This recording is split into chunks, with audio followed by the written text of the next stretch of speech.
I'm here.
What?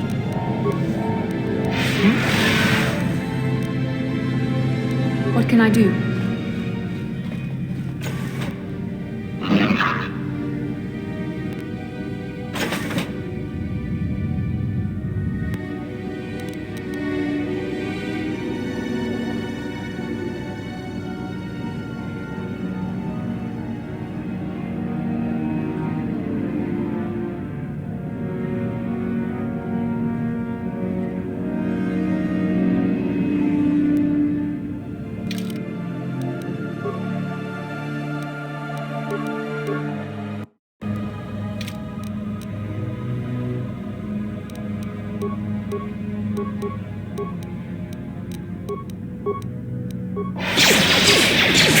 How'd you like that?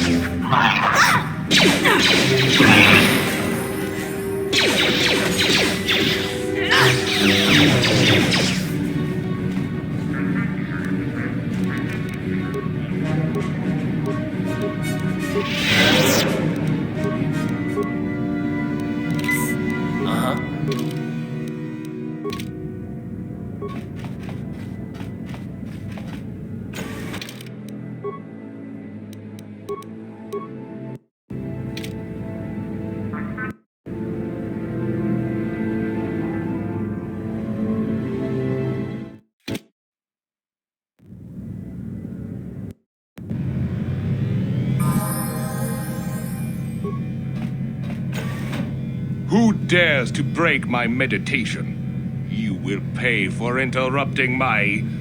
Wait. I sense the Force is strong with you. Very strong. Who would have thought a Force adept could be found on this insignificant planet? But your talent is no match for a disciple of the dark side. Spoken like a true drone of the Jedi Council. We Sith, however, have learned to embrace the potential of the dark side. It is what gives us strength. This meeting is a stroke of luck.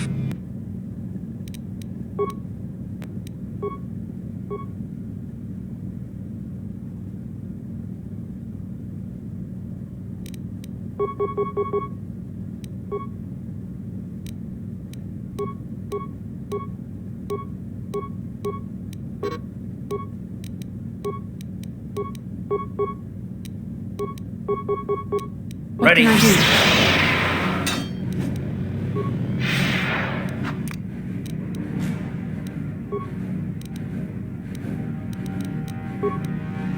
What? Oh!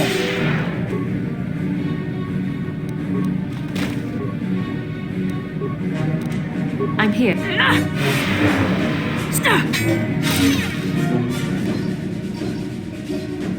What?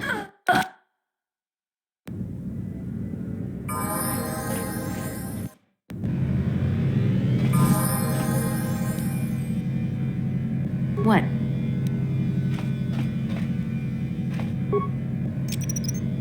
Mine laid and ready.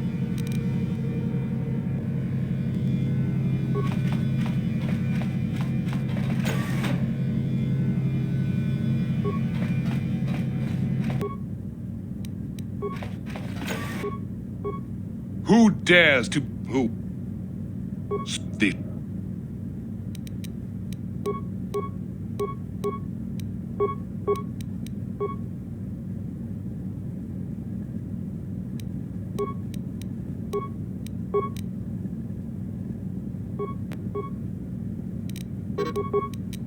Yes?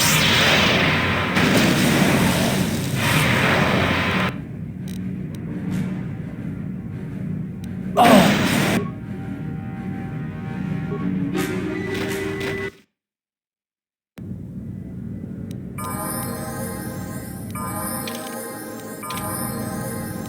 What?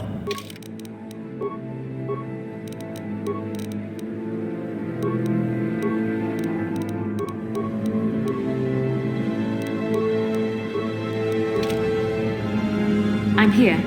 I'm here. Ready? I'm here.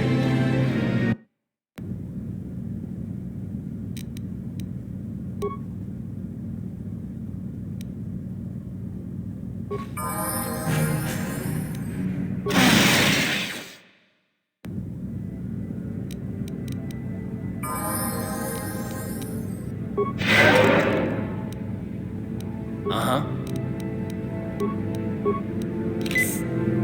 What?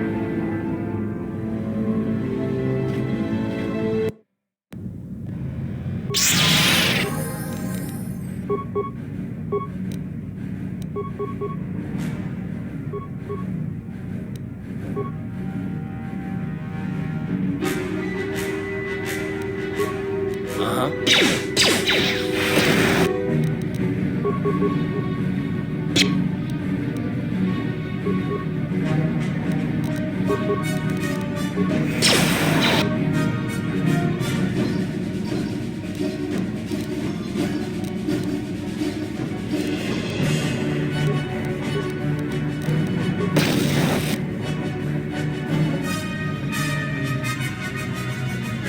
Oh!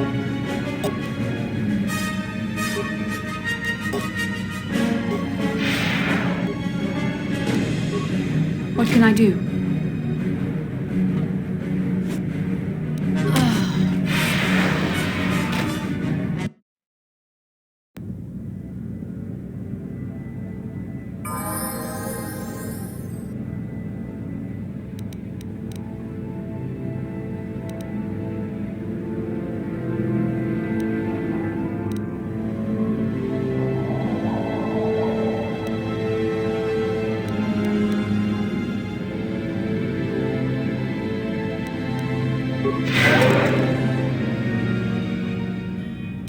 Ready?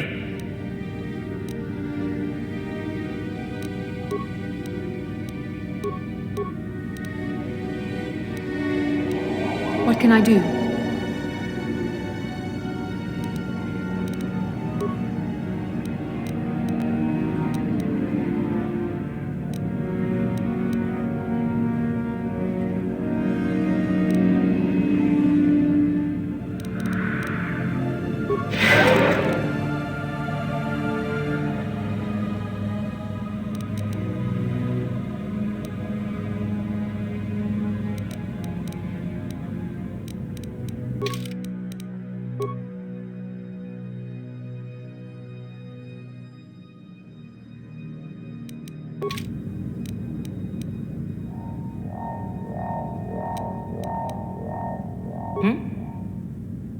How can I help?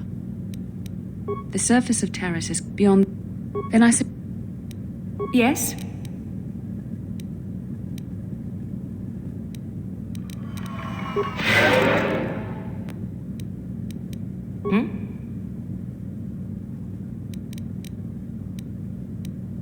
Uh-huh.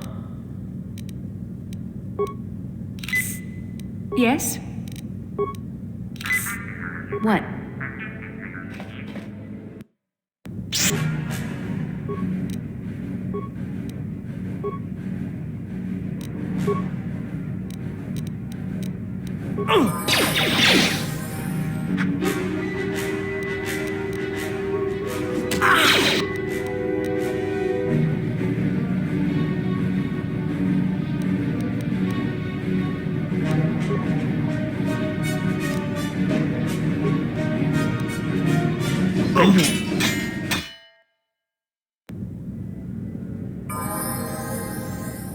I'm here. I'm here.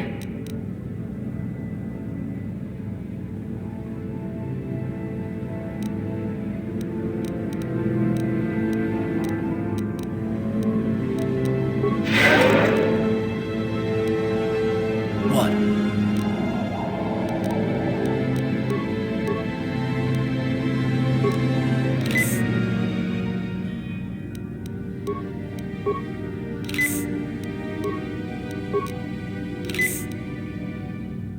I'm here.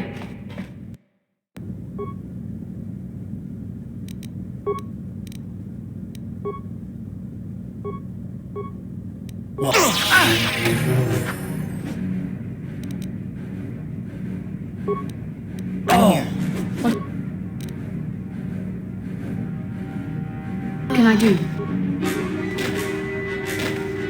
What?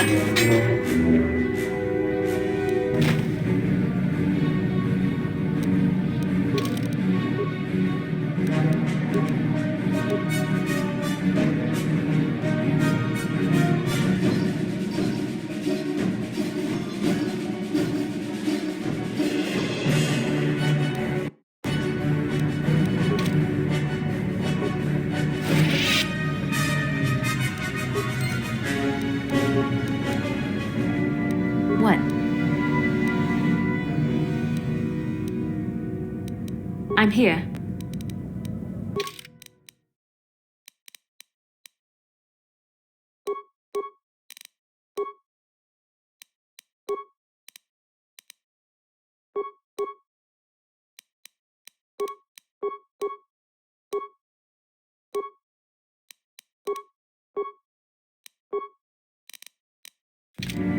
Ready? I'm here.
I'm here.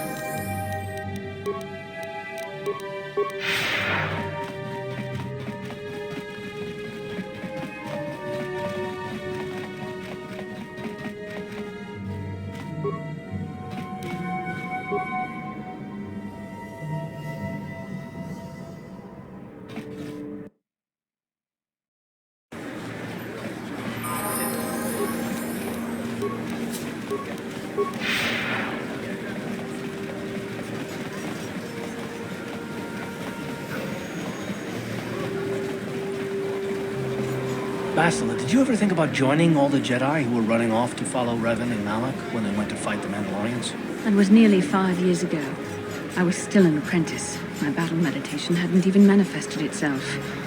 Yet even then I had the wisdom to obey the will of the Council.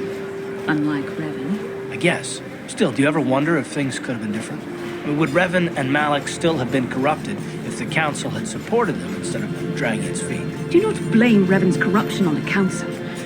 Your Republic saw only the threat of the Mandalorians, but the wisdom of the Masters saw beyond the immediate threat.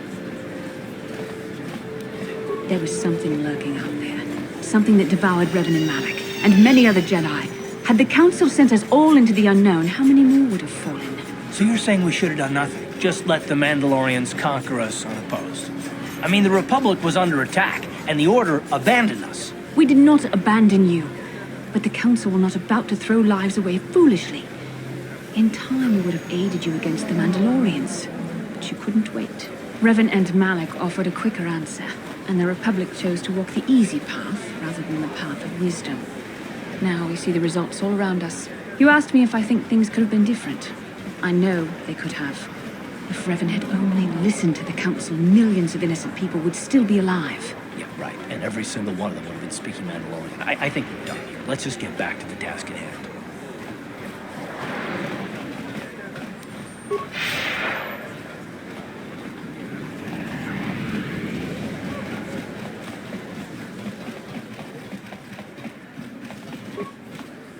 Welcome back. Are you in need of healing or medical supplies? I can treat you right here at the center for almost any condition, except... You have the serum? Can... the people...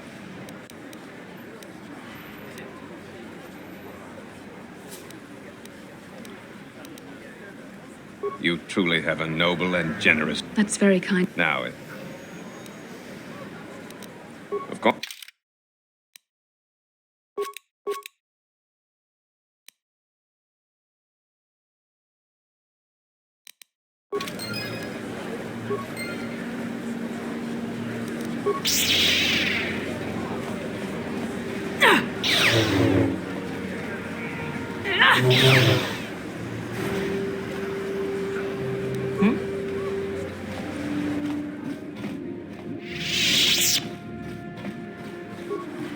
Welcome to my... I even... Of course...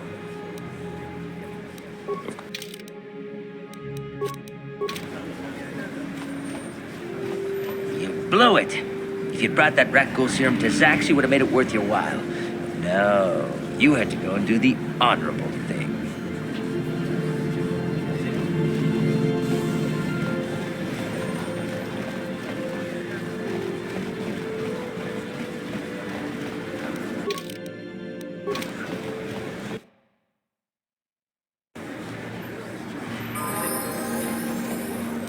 I'm here.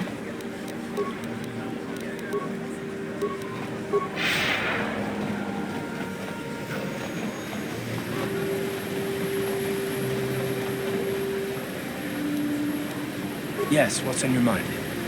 I'm all...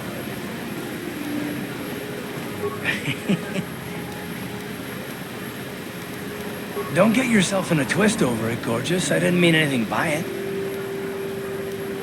I might consider... Is that it? You can do better than that. Ouch. That is better. Well, I bet beautiful doesn't sound so bad in comparison now, does it? Guilty as charged. I bet you still have those questions in mind, though. Are they really necessary? No, I don't have a problem with it, really. Go ahead and interrogate me. No, I was just joking. Though you do seem to be full of questions. It's rather refreshing, to be honest. Let me ask you something first, though. I've been going through the battle aboard the Endar Spire over and over in my head since we crashed. Some things just don't add up for me. Maybe you could tell me what happened, from your perspective. Neither was I, to tell the truth. I was on board as an advisor for the most part. The battle began so fast it's anyone's guess as to what actually happened. We lost the ship and a lot of good people. And for what? In the hope that the Jedi powers would save us somehow? Not that Bastila had much of an opportunity to act. We didn't choose that battle anyway. It got forced on us. Hell, I'm just as surprised that any of us are alive to talk about it. Come to think of it, it's more than a little surprising that you happen to be here, isn't it? I mean, just what is your position? A smuggler? I should have guessed. Now, isn't it odd, however, that a smuggler who was added to the crew at the last minute just happens to be alive? You were the only one. Not to mention that Bastila's party was the one who requested your transfer.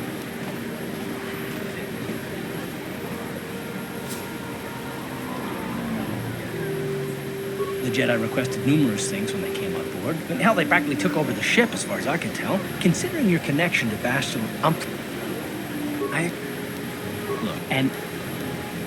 All right, we'll...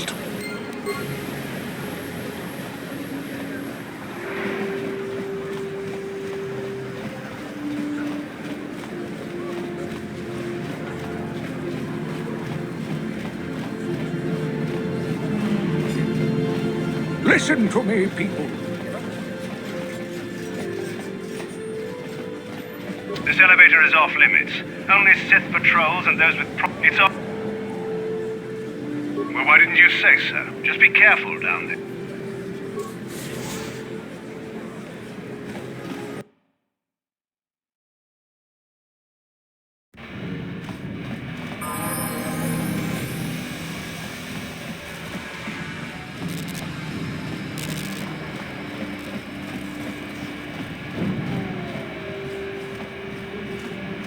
I'm here.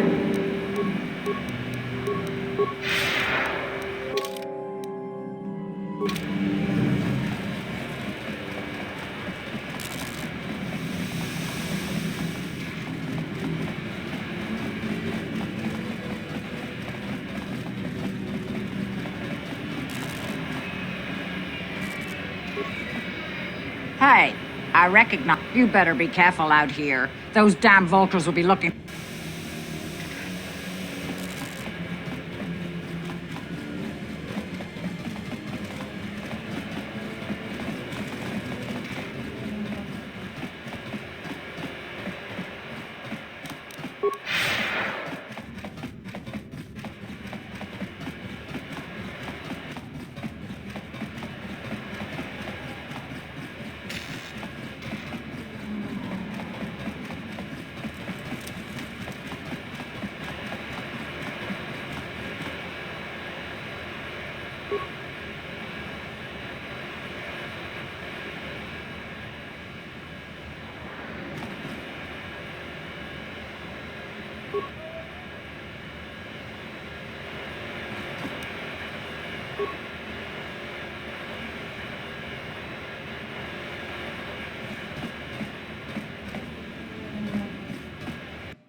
You come from the world above.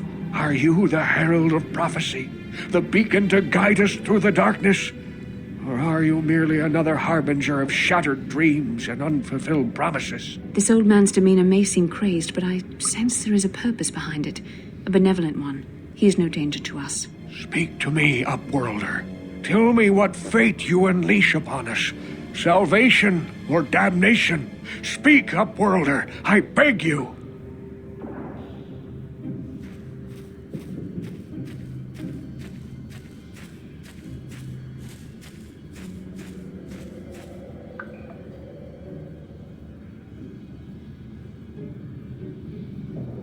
Question. You are uncertain, bewildered, perplexed.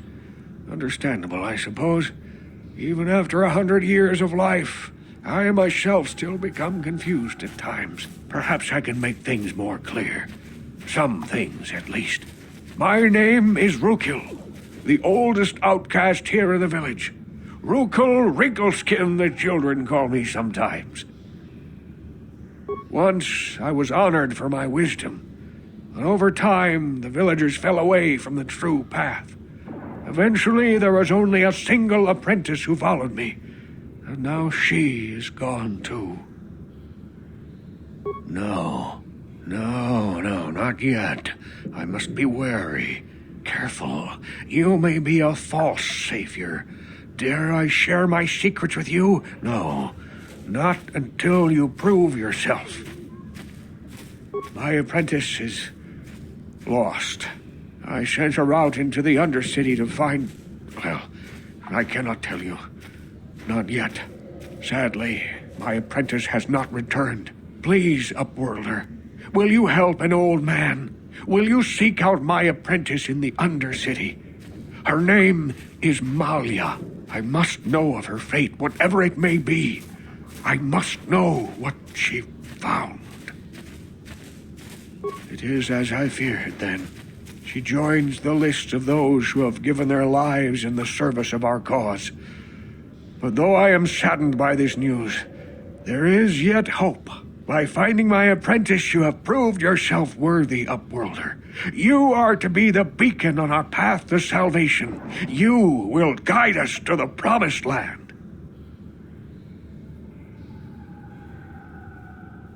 You are marked, Upworlder. Even my dim old eyes can see the mantle of destiny that cloaks you. Perhaps old Rukil knows you better than you know yourself. I am old. I have lived 100 years in the Undercity, cast down into the darkness. I know the legends and history of our people, and now you must learn it too. The great city of Taris covers the entire surface of this planet. There is no land to grow food. Kelp harvests and the creatures of the sea are our only food source. A century ago, Rising levels of toxic pollution poisoned the oceans, and famine swept the planet. The rich hoarded food for their own use, and the poor were left to starve and die. But the poor rose up against this tyranny, and civil war engulfed the planet. Millions died in the fighting, and huge sections of Taris were destroyed or abandoned. The rebellion was crushed in the end. Thousands were taken prisoner. The jails could not hold them all, and so the practice of banishing all prisoners to the Undercity was born.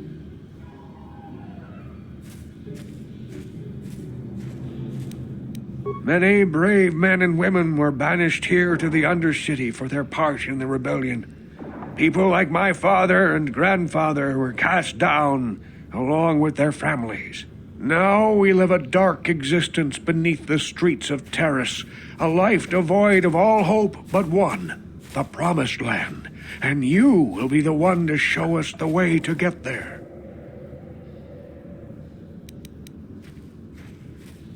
Legends tell of a self-sufficient colony founded just before the famine and lost during the Civil War. A paradise beneath the Undercity where droid servants tend to every need. For many years I searched for the Promised Land, just as my grandfather and father did before me. When I became old and gray, my apprentice continued the search on my behalf. I have collected many clues hinting at its location. The journal of my apprentice provides yet more information, but still, there are too many pieces missing from this puzzle. But I know my father and grandfather each had journals where they recorded their own discoveries. Perhaps with their journals, I could at last uncover its hidden location. Can it be true? Is it possible that at long last, the dream of my father and grandfather before him will be fulfilled? I can hardly bear to look. Yes, of course. Now I understand. It all makes sense. Now I see why the Promised Land has been so hard to find. It is so obvious. You have done a great thing, Upworlder. A selfless act that will bring great joy to all the people of this village. I must take this to Gendar right away. Rookil, what do you want now? Have you more fables of a hidden paradise just waiting for us to find it? You may not think these are fables after you see what I have brought you, Gendar. Look at these journals. What? No, it can't be. Are these real, Rookil? Is this information accurate? I swear to you everything in these journals is true, Gendar. The Promised Land. I told you I would find it. The entrance is far from here, Rookil. It will take us weeks to get there, perhaps even months. And we will have to cross many Rakghoul-infested areas. I do not deny the journey will be hard, Gendar. But surely it is better than the miserable life we have here. Wise words, Rookil. Our supplies are high right now. We could leave by nightfall. I will tell the others to prepare for the journey. Thank you once again, Upworlder. I will say a final goodbye. For where we are going, I fear you cannot come. The journey to the Promised Land is long and arduous. No, Upworlder, I cannot ask that. The journey will take many, many weeks, and those who make the journey cannot return. That was the final secret of the Promised Land. When the colony was created, it was designed so that people could enter willingly, but they could never leave again. This was to ensure secrecy on the project. We must part ways here, Upworlder. I sense your destiny is yet to be chosen, but the destiny of my people is at the end of the long journey ahead of us.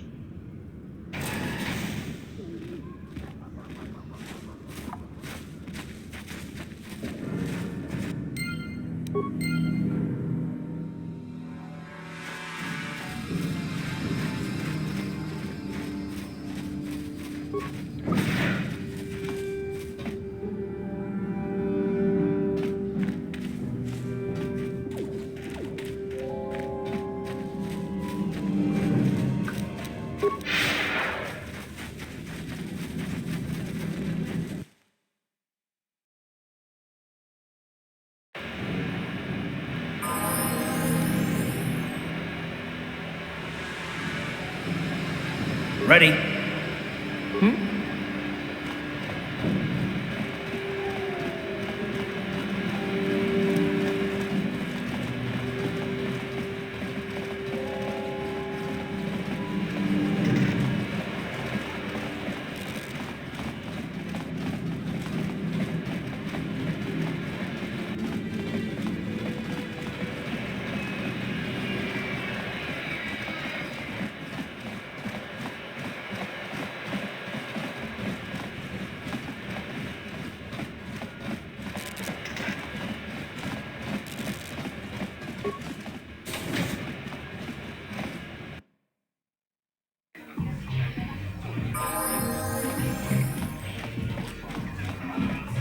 I figured you'd be back.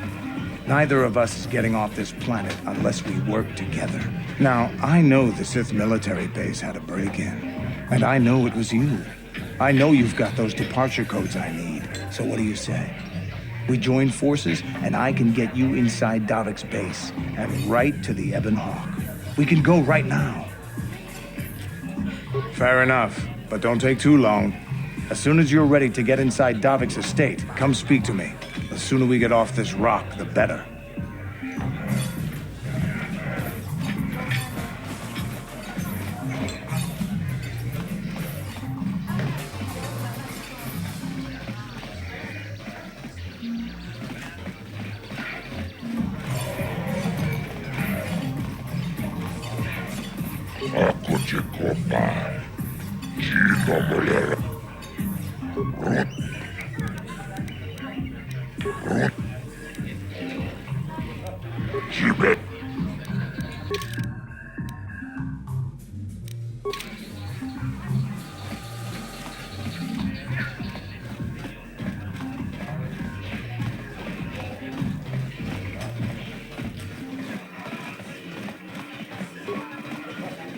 I figured you'd be back. Neither of us is getting off this planet unless we work together. Now, I know the Sith military, so what do you... Davik's always looking to recruit new talent. I'll tell him how you won that swoop race and mention that you're interested in working for the exchange. I'll say I brought you in so he could check you out. He'll have you stay at his estate for a couple of days while he runs some background checks on you. That's standard procedure. This is too risky. We should find another way. You got another plan, sister? Or are you just objecting because you didn't think of it? No, I don't have another plan. I would rather not place my life in your hands, however. I can say the same about you. That makes us even. Fortunately, we both want to get off this rock, right? While Davik's checking you out, we steal the Ebon Hawk and escape Taris. Come on. I've got an airspeeder nearby to take us to Davik's estate. The sooner we're off Taris, the better.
You summoned me, Lord Malak. The search for Bastila is taking too long. We cannot risk her escaping Taris.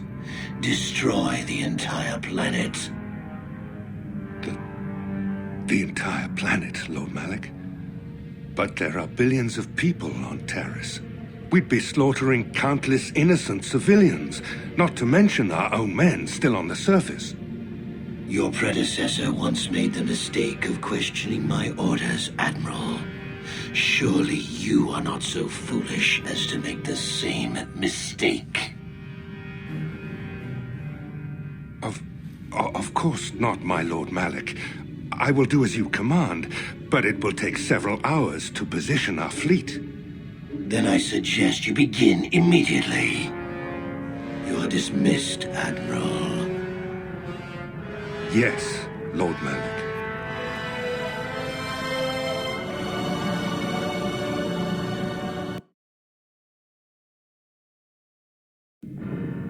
So, Candaris, I see you've brought someone with you. Most intriguing, if I do say so myself. You usually travel alone. It's not like you to take on partners, Candaris. You're getting soft. Watch yourself, Callow. You may be the newest Cathhound in the pack, but you aren't top dog yet. Enough.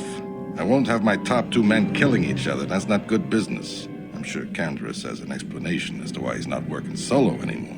This is a special case, Davik. I ran into someone the Exchange might want to recruit. You may have heard something of their exploits already. Ah, yes. Now I recognize your companion. The rider who won the big swoop race. Very impressive, as was your display in the rather heated battle afterwards.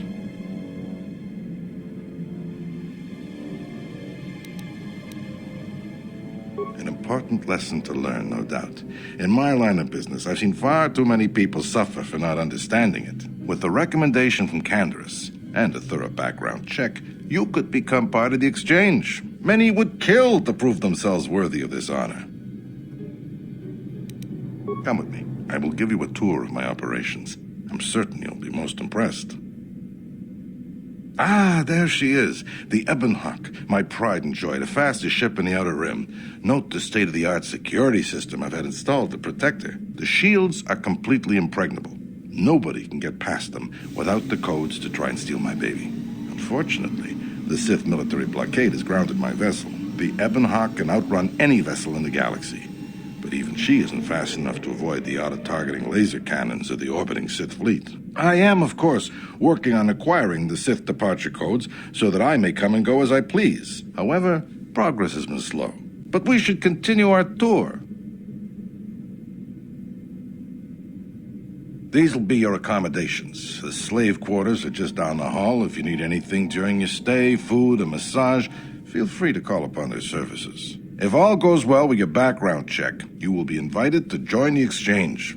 I'd advise you to accept the offer when it comes, or suffer the dire consequences of refusal. You will stay in these rooms as my guest for the next few days. I will not accept no for an answer. Feel free to visit the slave quarters at any time during your stay. I must warn you that if you are found anywhere outside the guest wing during your stay, or if you bother my other guests, my security forces will deal with you most harshly. I will return after the investigation into your background is complete. Until then, make yourself comfortable. Come, Callow. Let us leave our guests in peace.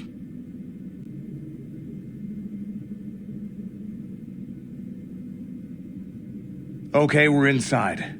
Now all we have to do is figure out a way to get past the Ebonhawk security system, and we can get the rest of your group off this planet. No sense waiting around here, though.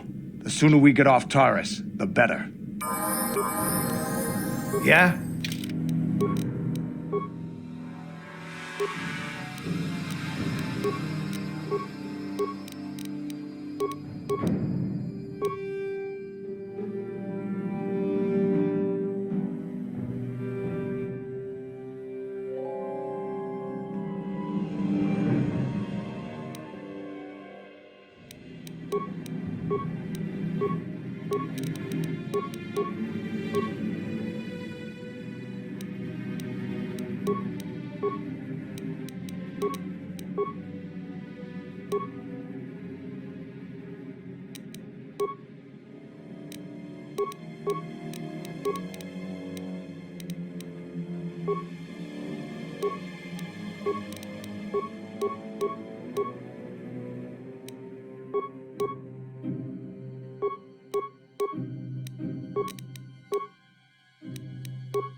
What?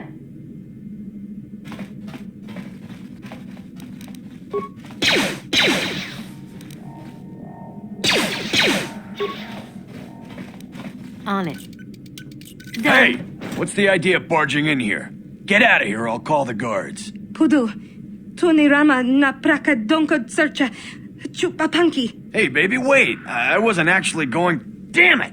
Okay, great. You just scared off my date for the night. So you better explain yourself before I lose my temper and call the guards.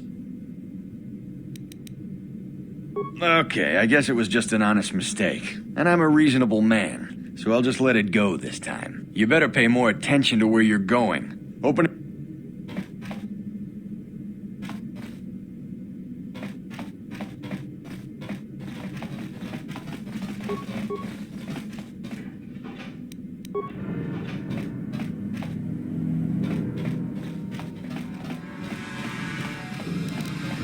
On it. Done.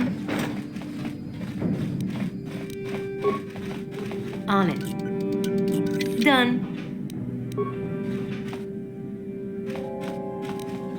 On it. Done.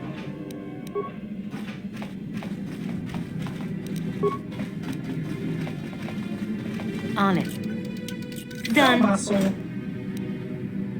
Idiota! Eva!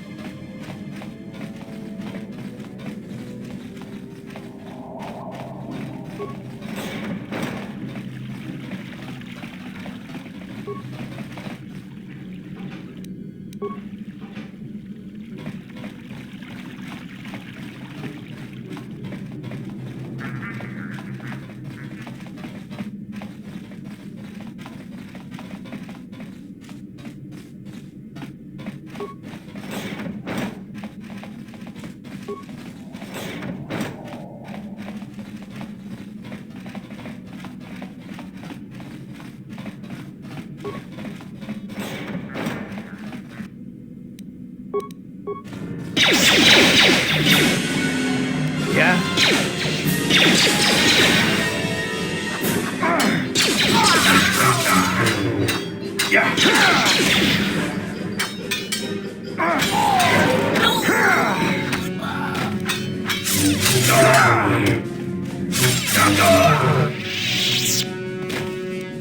I'm here.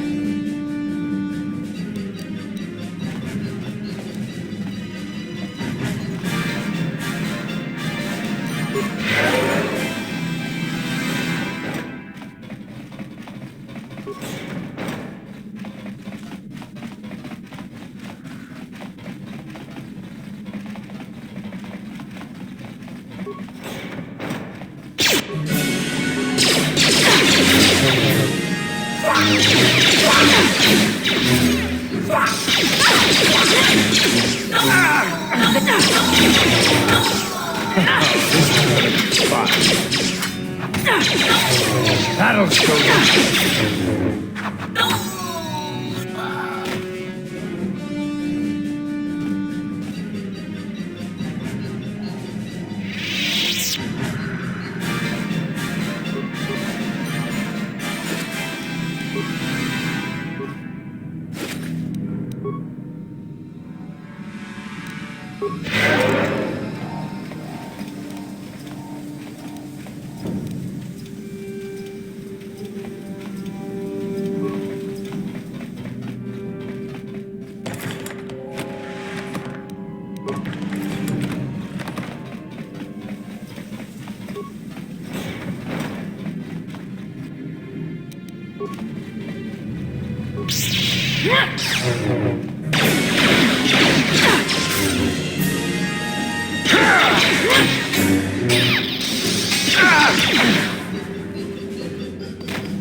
I'm here. That'll show you.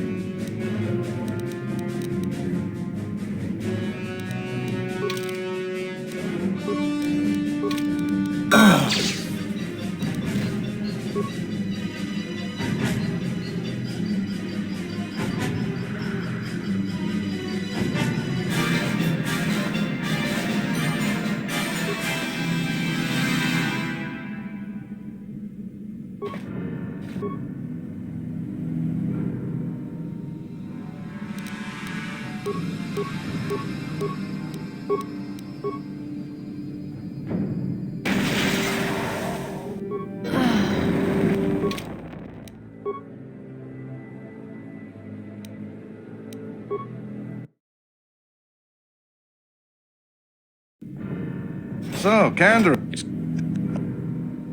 You know, come with.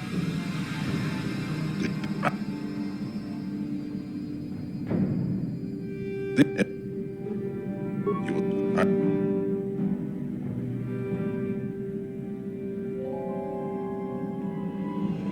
Okay, no. Huh?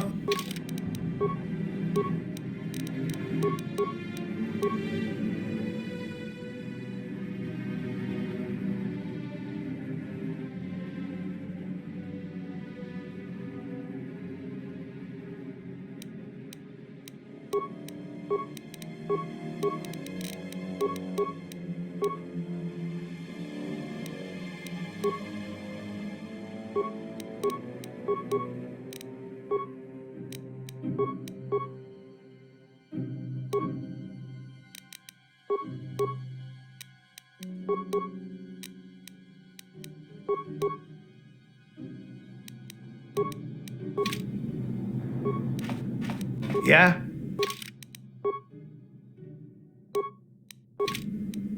What?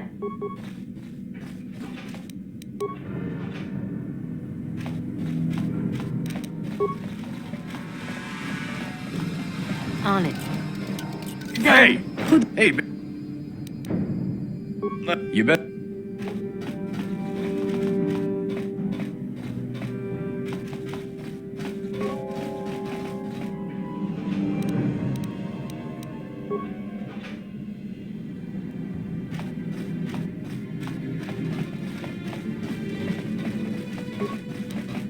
On it.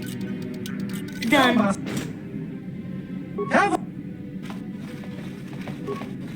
On it. Done. On it. Done. On it. Done.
You can't bear.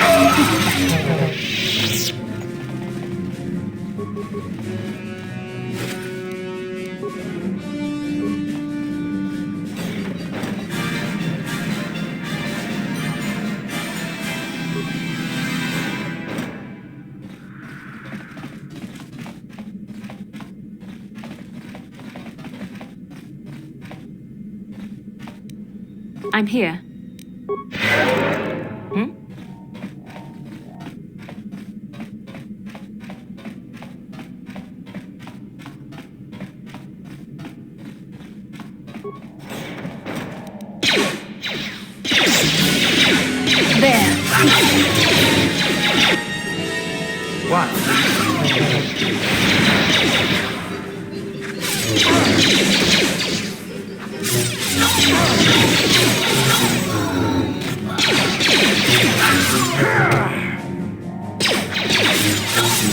So be it.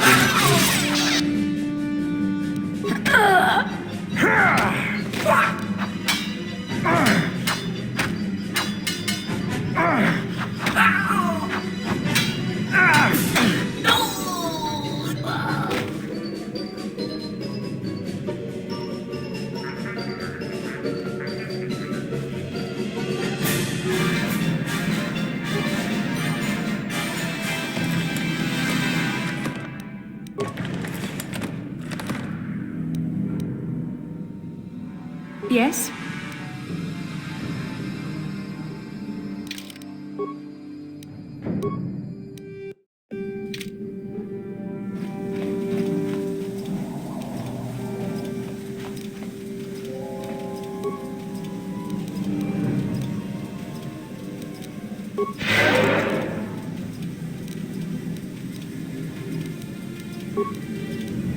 Huh?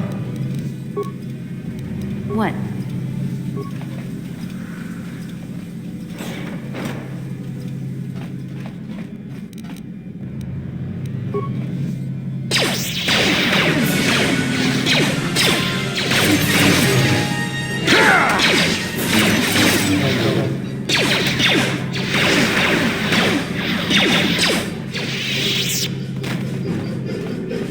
What can I do?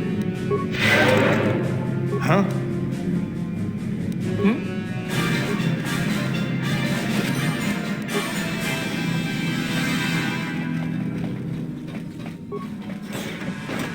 Yeah?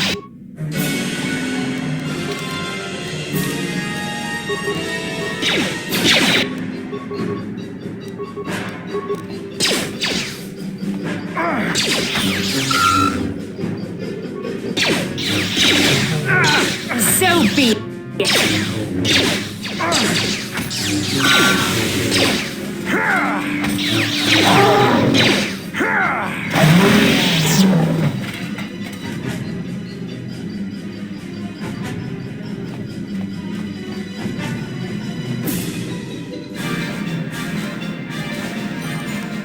What can I do? Thank you. You have no idea what it was like in that torture cage. I don't know how much more I could take before going mad. I don't have anything to give you as a reward for freeing me. Nothing tangible anyway. But I've got information that could be worth a fortune. I used to be the pilot of the Ebonhawk, Davik's flagship. I know the codes to disable the security system protecting it. I'll load them onto your datapad now. You can use those codes to steal the Ebonhawk right out of its hangar. Sell it to the highest bidder, ransom it back to Davik. Whatever you do, you'll make thousands.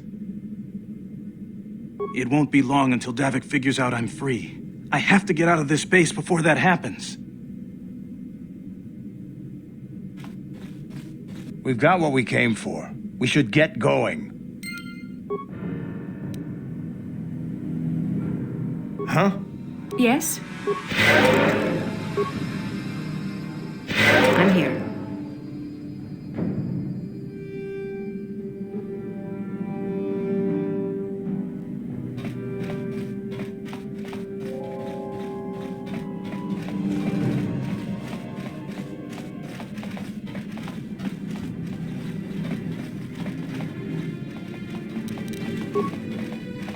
On it.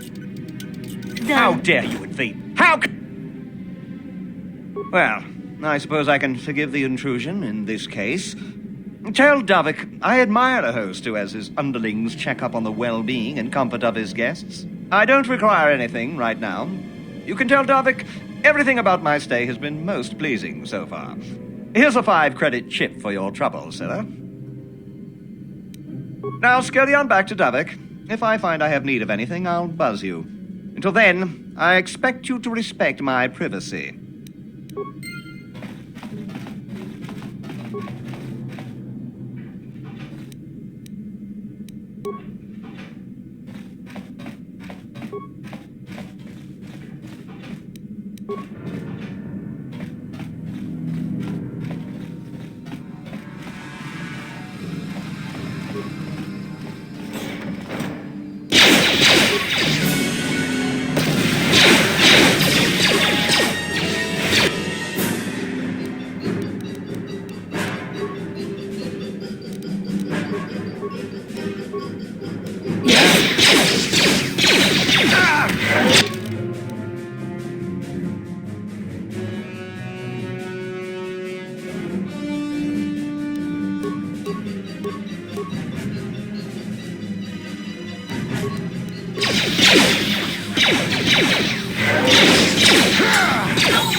You cannot win.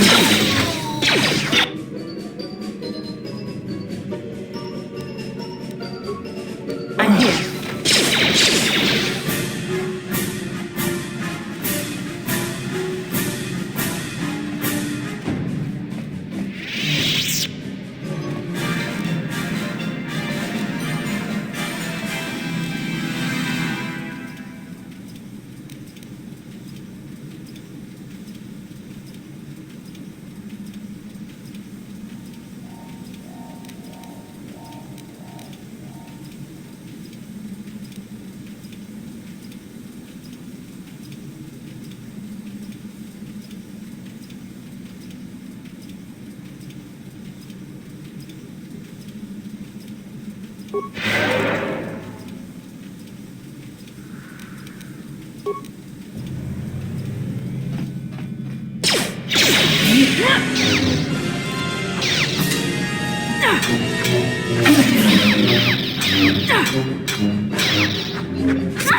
Here it is! Now that must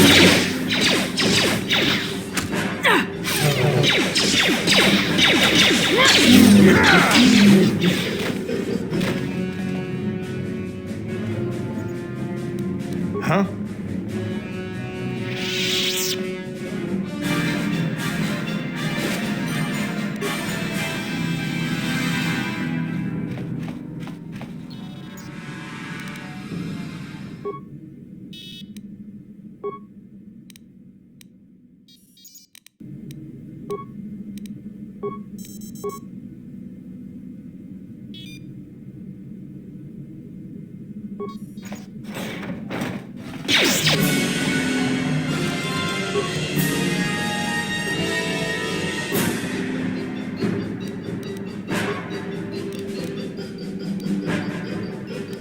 What can I do?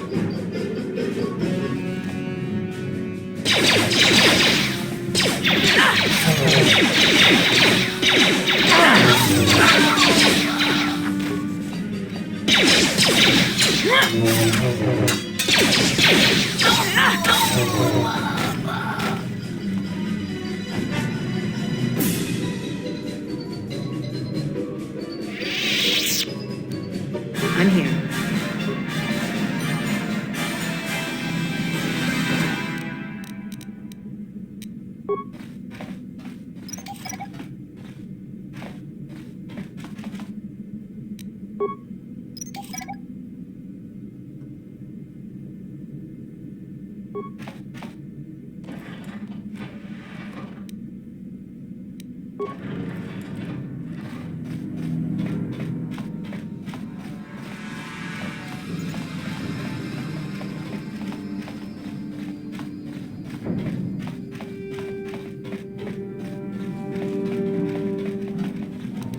What can I do?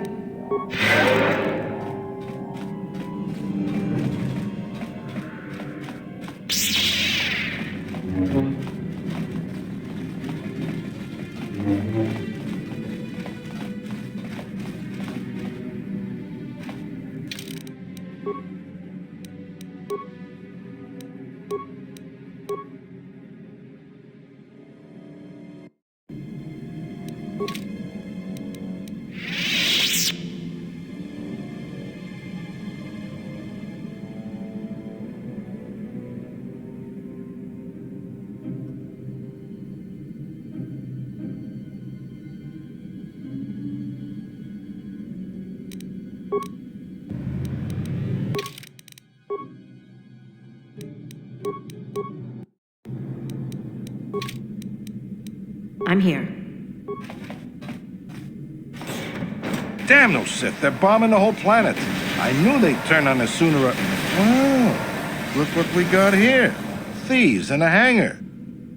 So, you figured you'd just steal my ship for your getaway and leave me high and dry while the Sith turn the planet into dust? Sorry, but that ain't gonna happen. I'll take care of them, Davik. I've been looking forward to this for a long time. Make it quick, Carlo. The Sith mean business. If we don't get to our ships and find somewhere safe, the bombs they're dropping will kill us all.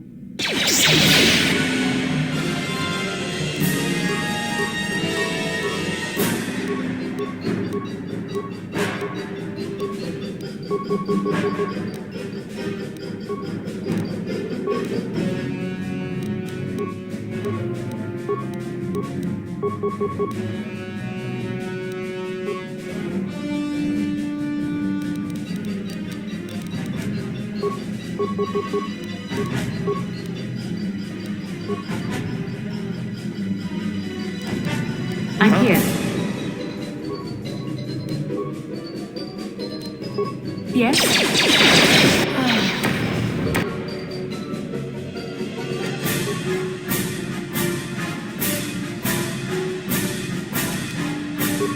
Huh?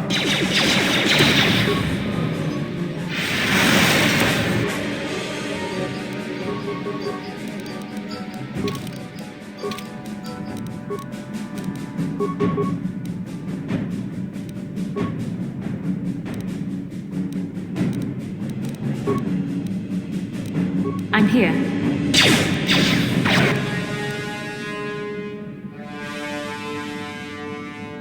Yeah?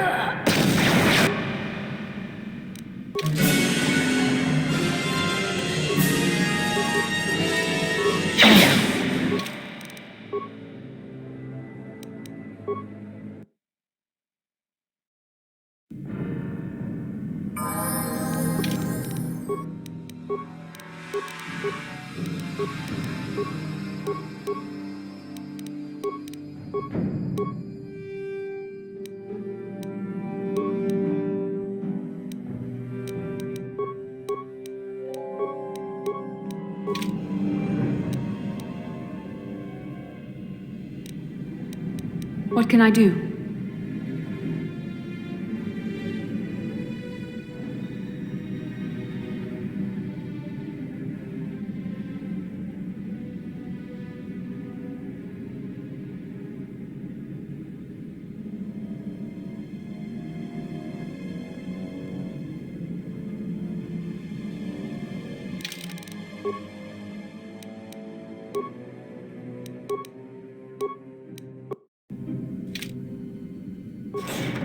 Damn those Sith, they're bombing the whole planet. I knew they'd turn on us sooner or... Oh, look what we got here. Thieves in a hangar. So, you figured you'd just steal my ship for your getaway and leave me high and dry while the Sith turn the planet into dust? Sorry, but that ain't gonna happen. I'll take care of them, Davik. I've been looking forward to this for a long time. Make it quick, Carlo. The Sith mean business. If we don't get to our ships and find somewhere safe, the bombs they're dropping will kill us all.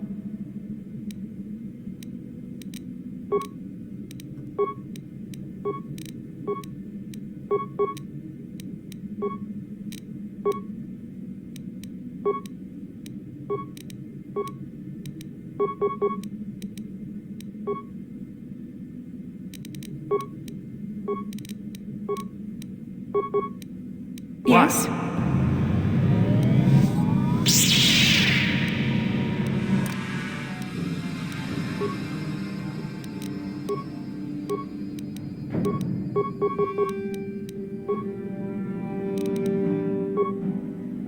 I'm here.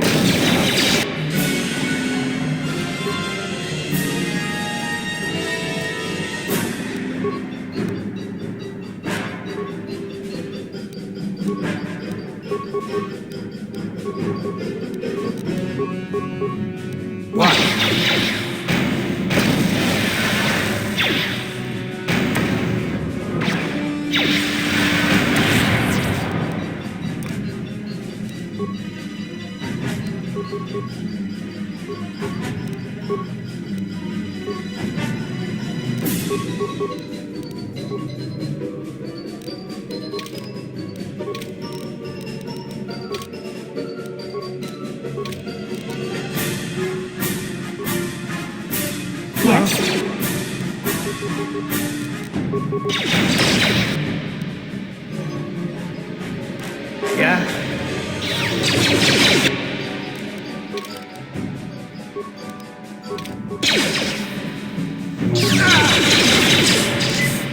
You may have me outnumbered and outgunned, but if I'm going down, I'm taking all of you with me. This thermal detonator will blow us all to bits.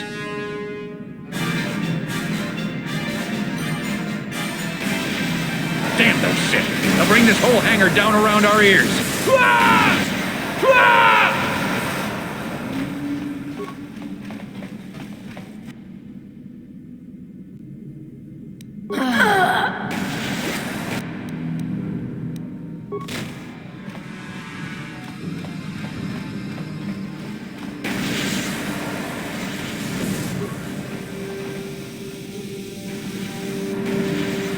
Let's get this ship fired up.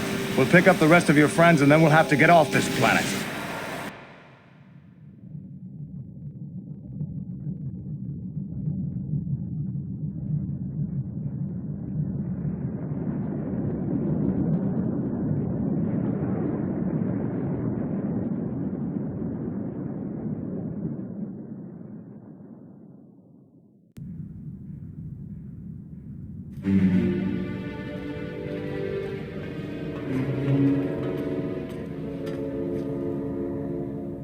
Taris is defenseless against our assault, Lord Malak.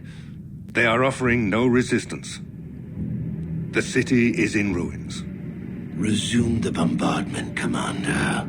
Wipe this pathetic planet from the face of the galaxy.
Plot a course for Dantooine. There's a Jedi enclave there where we can find refuge.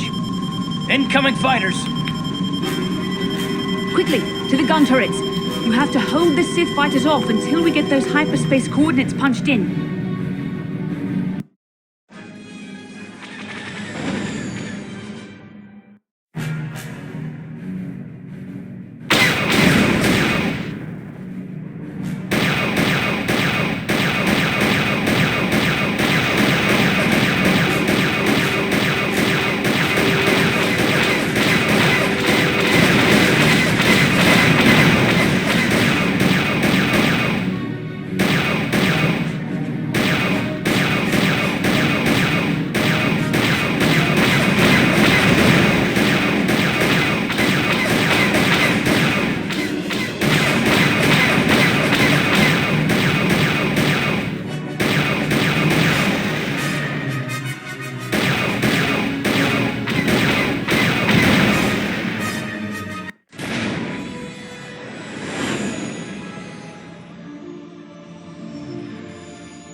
Dantooine. Seems like a lifetime since I last set foot on her surface. Though in truth, it's only been a few months. We should be safe from Malak here.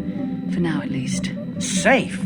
You saw what his fleet did to Taris. There wasn't a building over 2 stories high left standing. They turned the planet into one big pile of rubble. Even the Sith would think twice before attacking Dantooine. There are many Jedi here, including several of the most powerful masters of the Order.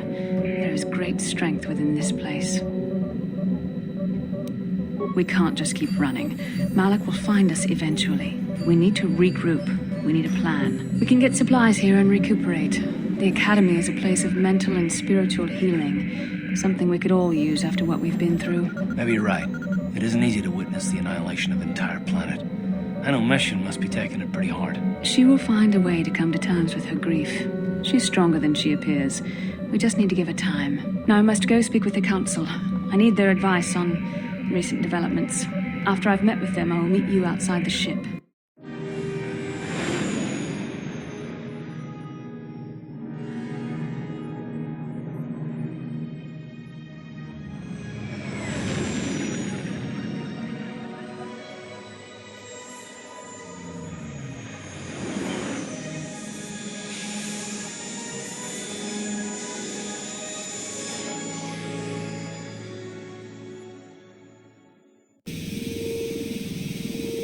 I've spoken briefly with the Council. They request an audience with you. We should go at once. An audience with the Jedi Council? It's pretty unusual for someone who isn't even a Jedi. What's this about, Bastila? I'm sorry, Koth, but I cannot tell you. All I ask is that you trust in the Force and the wisdom of the Council.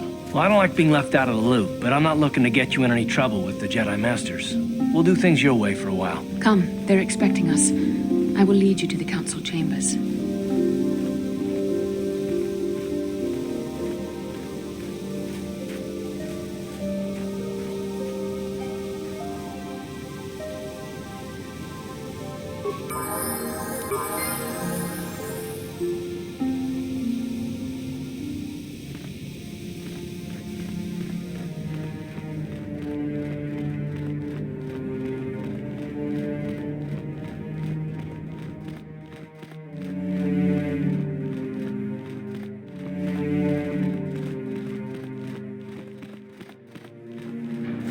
You there, Padawan. Why are you not wearing the customary robes of the Jedi? Bastila. I have heard of her. They say she has already mastered the art of battle meditation. Remarkable in one so young. Though I've heard she has a foolish pride in her own talents. But as for you, you claim you are not a Padawan? I find this hard to believe. The Force is strong within you. I can feel its presence. If this is some type of jest, it is in very poor taste. The Jedi Order is not a subject for jokes. No, I suppose you did not. I apologize. Please forgive the abruptness with which I first greeted you. It was harsh and perhaps unfair. My master often warns me that I must learn to control my emotions. I see I have much left to learn. I wish you a pleasant stay here on Dantooine. May the Force be with you.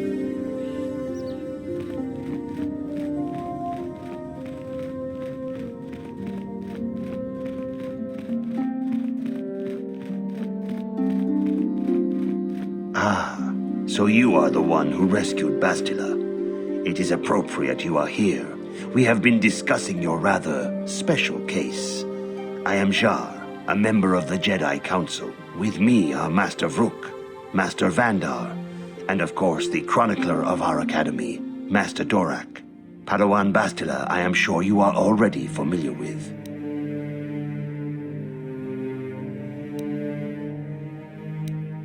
Yes, the High Council of the Jedi Order is on Coruscant, but we are the council in charge of the training facility here on Dantooine.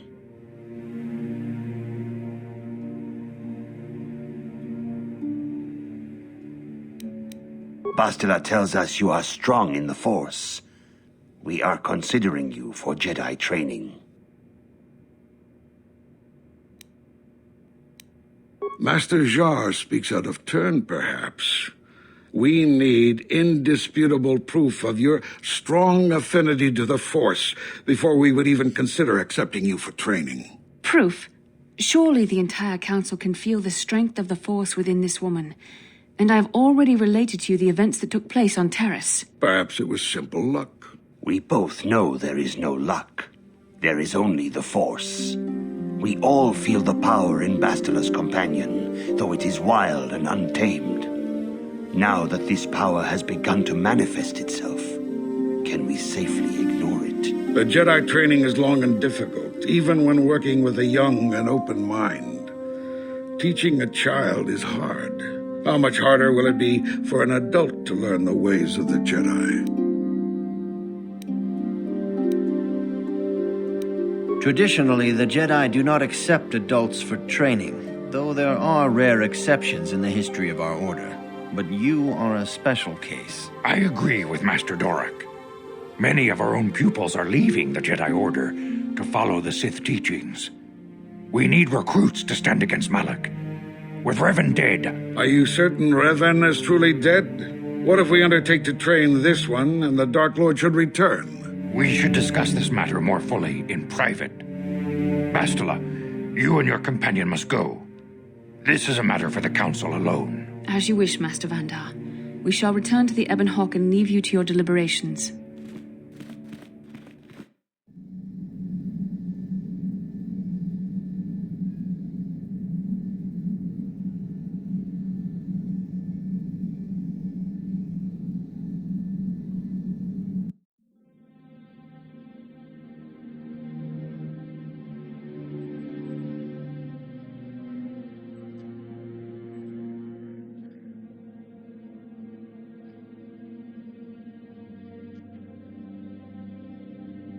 The dark side is strong in this place. I can feel its power.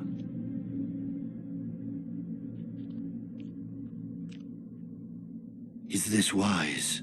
The ancient Jedi sealed this archway. If we pass beyond this door, we can never go back. The Order will surely banish us. Are the secrets of the Star Forge so valuable? Can its power truly be worth the risk?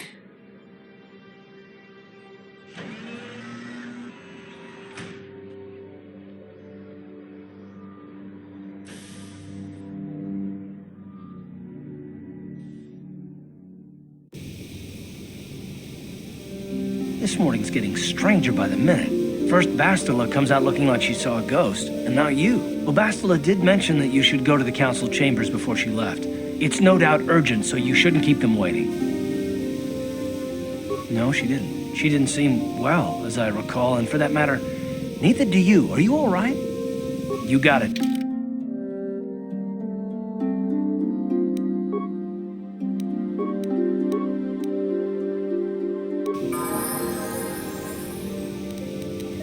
Yeah?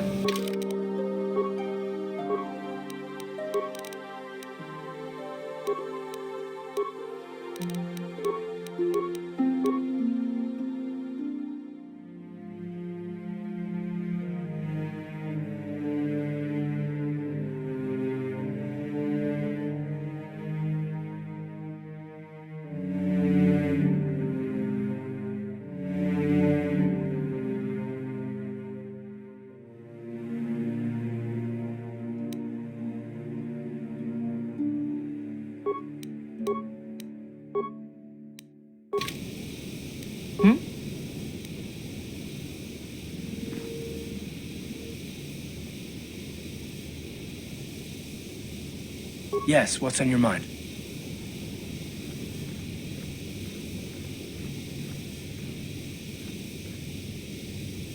You do? Well, fair enough. What do you want to discuss? I know you wouldn't understand where I was coming from. Let me try and explain. You're probably one of the most skilled women I've ever met. You've saved my butt more than once, and I'm lucky to have you here to help me. No question. But that doesn't mean that I'm gonna stop watching you being wary. I'm just not built that way. Period.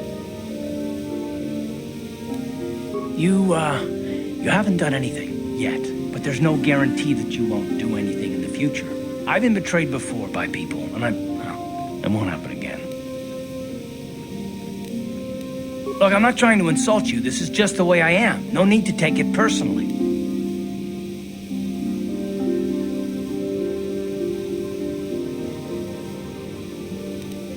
Hairless Wookiee. All right, sister, just calm down before your head explodes. Is that your idea of an insult? Come on, sister, take your best shot. Oh, ouch. I think you hurt my man feelings with that one. Well, I guess I did. Feel better now? Good, well then maybe we can talk reasonably about this. All I've been trying to say is this isn't personal. If you were smart, you wouldn't trust anyone either. Not me, not Bastila, and especially not yourself. I don't need to be analyzed, thanks. Can we just get back to business?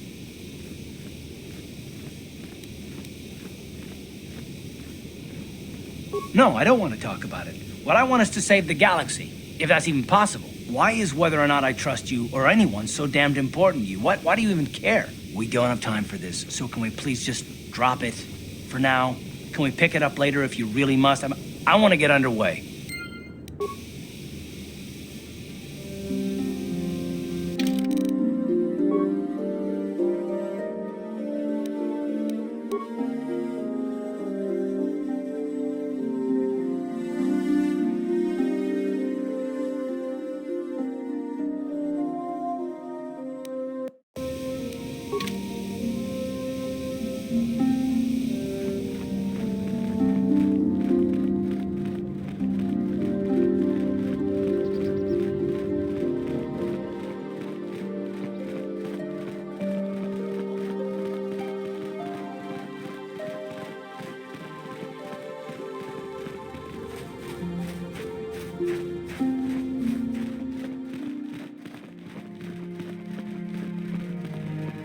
Bastila has told us of a most unusual development. She claims you and she have shared a dream. A vision of Malak and Revan in the ancient ruins here on Dantooine. These ruins have long been known to us, but we believe them to be merely burial mounds.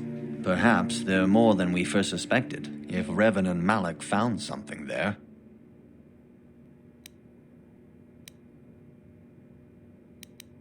She says she has felt your presence within the dream.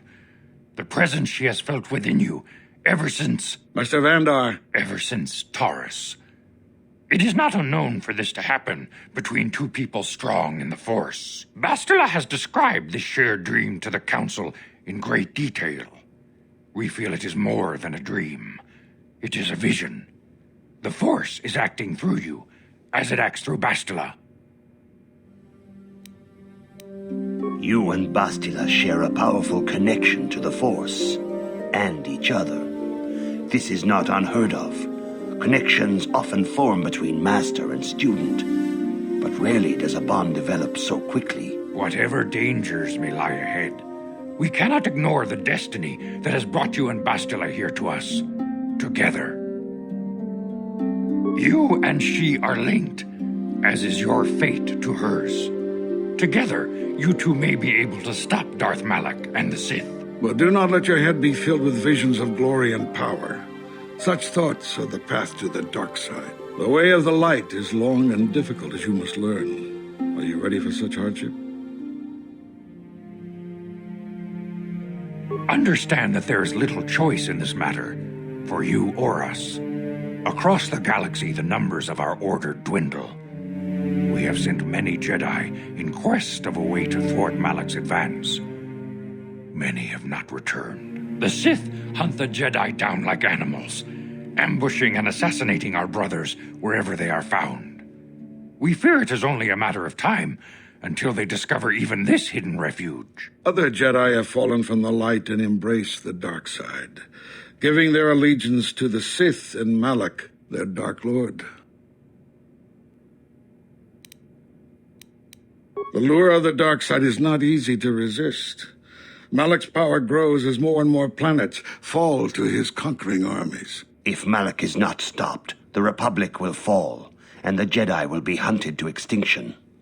The galaxy will enter a time of darkness and tyranny, not seen for 1,000 generations. The Council has decreed that you and Bastila must investigate the ancient ruins you dreamed of, once the Council deems you ready. Perhaps there you will find some clue, some explanation of how Revan and Malak were corrupted, and perhaps there you shall find a way to stop them.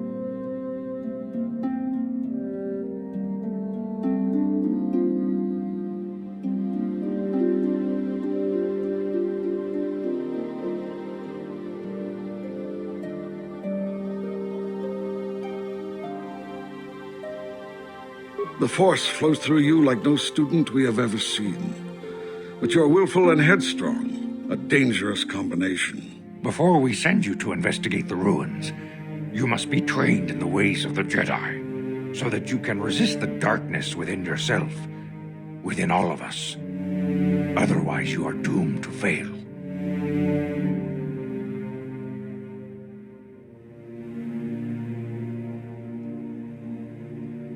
We must begin your training at once. You have a destiny upon you that you must be prepared to face. The entire fate of the galaxy is upon you. I can only hope you will prove up to the task. The path you have chosen to walk is difficult. Intensive training will prepare you physically for the demands of the Order. Meditation will teach you to channel the power of the Force. To truly understand the way of the Jedi, you must open your mind to knowledge. Seek wisdom in the teachings of the great masters of our Order. A Jedi is never alone. Others in the Order will always stand by you. You and Bastila share a special bond. Do not be afraid to turn to her when you need help in your training. The way of the Jedi is difficult. It requires great discipline. Yet even though you are a mere apprentice, your potential is unlimited, and your progress amazing. In all my years, I have never seen one who has mastered the initial training so quickly. You've done in weeks what many cannot do in years. I am honored to welcome you fully into the Jedi Order. Soon your apprenticeship will end, and you will be granted the title of Padawan, the lowest rank of those within the Jedi Order. Yet first you must prove yourself worthy. Few mention those names around here anymore, but I suppose it is just as dangerous to deny they were ever part of the Order. When I was still on Coruscant, Revan and Malak often came to me for additional training.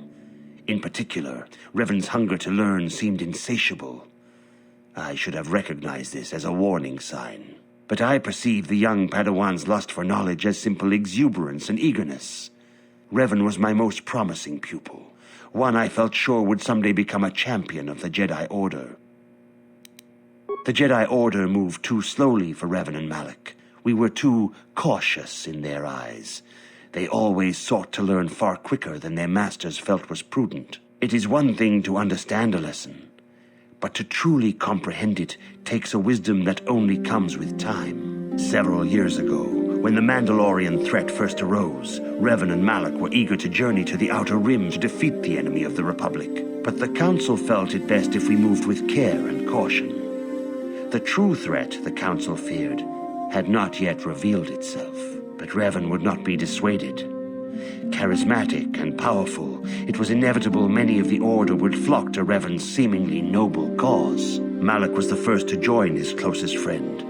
Others soon followed, many of our youngest and brightest, intent on saving the galaxy from the Mandalorian threat.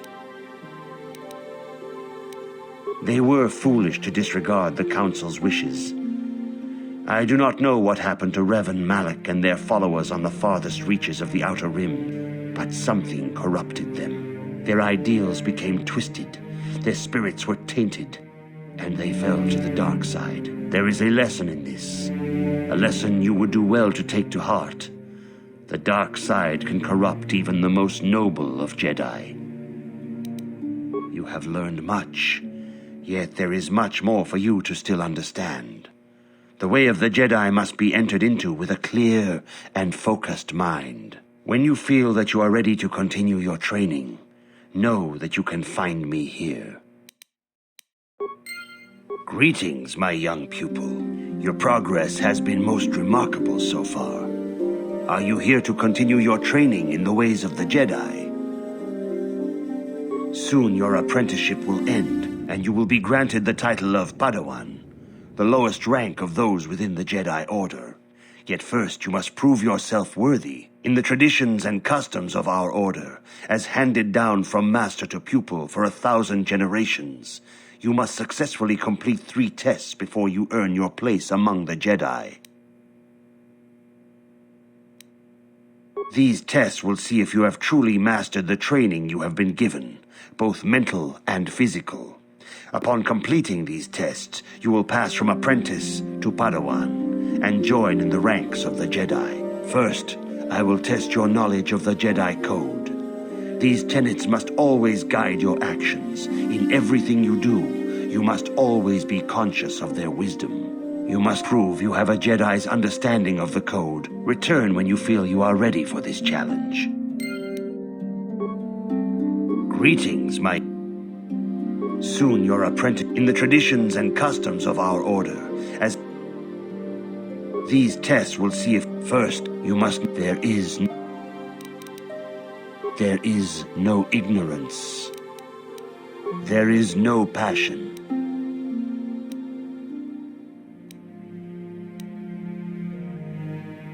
There is no chaos. There is no death. You have learned your studies well, apprentice. It will not be long before you are a full member of our order. But first, you must pass the second test and learn about the most prized possession of a Jedi, the very symbol of our order, the lightsaber. The lightsaber is the traditional weapon of our order. It is a symbol of a Jedi's skill, dedication, and authority. And each lightsaber is as individual as the Jedi who wields it. The blade is made of pure energy, focused by polished crystals in the hilt. As the second test, each Jedi must construct her lightsaber with her own hands. And now it is your time. Speak with Master Dorak, and he will guide you through the choosing of a crystal.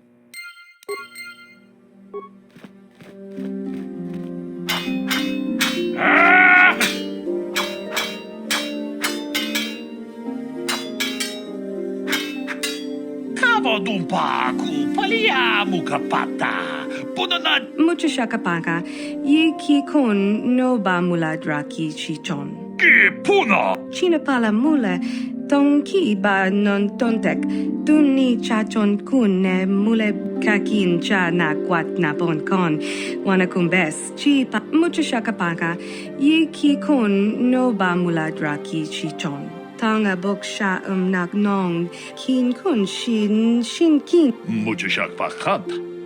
Ki no nama achuta. Kipuna!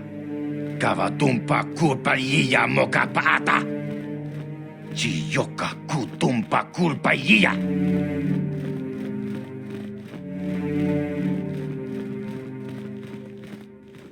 Ah, you have come, young apprentice, at Master Zar's bidding. He sees great promise in you, as do I. The time has come for you to choose the color of your lightsaber. This color also reflects your demeanor and position within the Order. Blue is the color of the Jedi Guardian. This Jedi battles against the forces of evil and the dark side. They focus more on combat training and use of the lightsaber. Yellow is the color of the Jedi Sentinel. This Jedi ferrets out deceit and injustice, bringing it to light. They focus less on combat and more on other skills and abilities. Green is the color of the Jedi Consular. This Jedi seeks to bring balance to the universe. They mediate between other groups, using their powers to end conflict and preserve peace. Indeed, we shall see. I will now ask you questions, and your responses will indicate which class you lean most towards. A woman and her small child are beset by a desperate-looking group of thugs. They're menacing her with weapons, and she screams to you for help. What do you do? Indeed. Very well. On to the next question. You are in combat with a dark Jedi allied with the Sith. There is a pause in the combat. What do you do? Yes, I suspected as much. Now for the next question. There is a locked door, and your goal lies on the other side. What do you do? I am beginning to see a pattern here, apprentice. I have a feeling about what you would be best at. But first, the final question. You are the head of an enclave on a contested world. The Dark Jedi have infiltrated and are causing unrest across the planet. What do you do?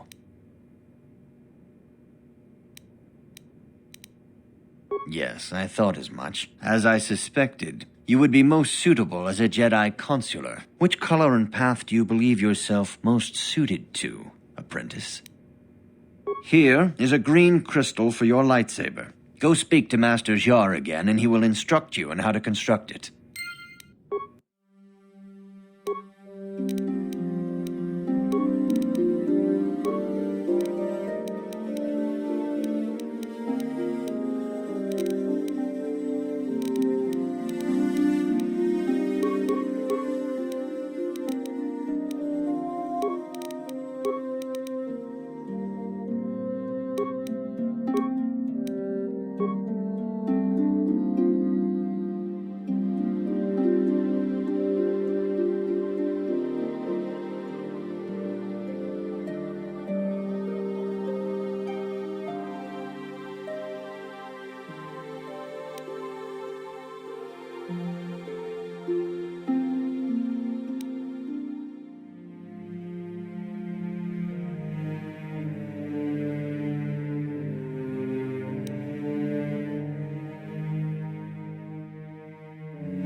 You have done extremely well in constructing your lightsaber, apprentice. Your crystal seems to have been set perfectly.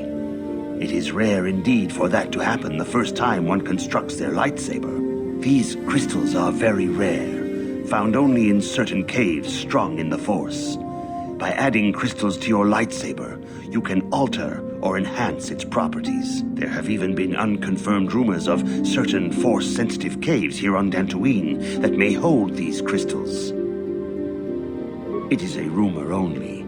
I do not know if there's any truth in it, but you must learn first to use your lightsaber and take care when drawing it. Your lightsaber identifies you as a member of the Jedi Order. With such recognition comes honor and respect, and the attentions of dangerous enemies. The Sith and Dark Jedi will seek to destroy you, apprentice. And you must prove yourself worthy in battle against a foe who also wields a lightsaber. Are you ready to face the final challenge, apprentice? For every Jedi, the threat of the dark side is always present. You must truly understand this before you are accepted into the Order. You must see the corruption of the dark side for yourself. Even here on Dantooine, there are places where the dark side holds sway, twisting and tainting nature itself. The ancient grove, once used for deep meditation by the Jedi, is now tainted. A wave of darkness perverts the region around it. The Kath hounds in the area have become savage and ruthless. They have become a threat to the settlers, a threat the Jedi have promised to stop. The Kath hounds are but a symptom of the true problem. You must journey into the grove and confront the true source of the darkness. That is your task. I can say no more. Some things you must see for yourself. None of the other Jedi at the Academy are permitted to help you in this task. But remember this, my young apprentice. A Jedi acts with patience and care, and those on the dark path are not always lost forever. The dark side still taints the ancient grove. Your lessons cannot continue until the spreading corruption of the dark...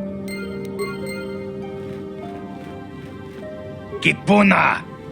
Kavatum! Hakuji kopa? Kakin cha na kwat na bon kon. China pala mula. Hakuji kopa? Mucho shakapaka, ye ki kon no ba mula draki chichon. China pala mula, tong ki ba non tontek, kakin cha na kwat na bon kon, wanakum best. Mucho shakapaka, ye ki kon, hakuji kop.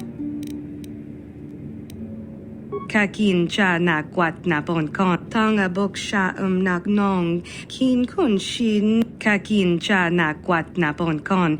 Bona na kachu, kicha badwang, wanga kum kiba bu mulera, kakin chak nawagawa bakon, donk kiba nukunek, tanga boksha nagnong. Hakuji kopa?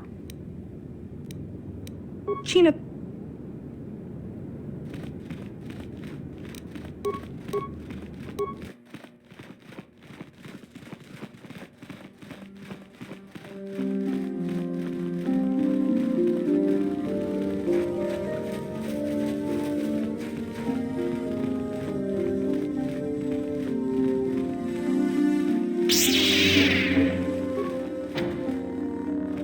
The Council has decreed you...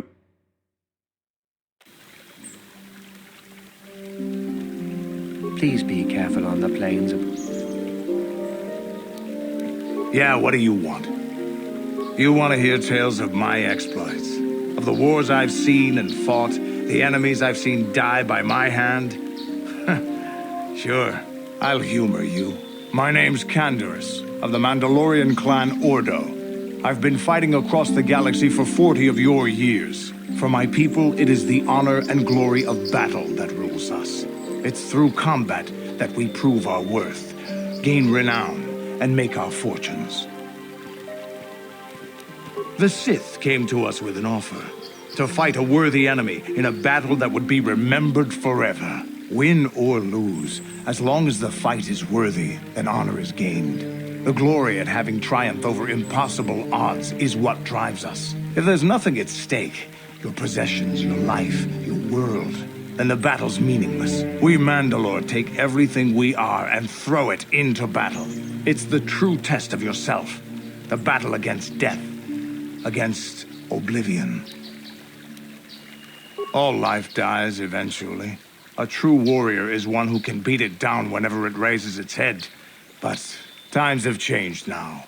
The Mandalore clans have been scattered across the Outer Rim. The Republic is in decline, and the Sith Empire rises to take its place. The clans as they were aren't a threat, but the galaxy still fears us. People think we war out of spite or bloodlust. They don't understand, and fear that. We only wanted the challenge of the battle, and glory from it, win or lose. And we lost. But now I have no real challenges.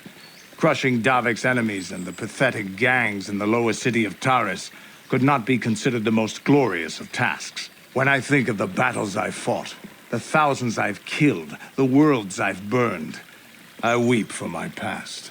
We will never again speak of this. We've got work to do, so let's get to it.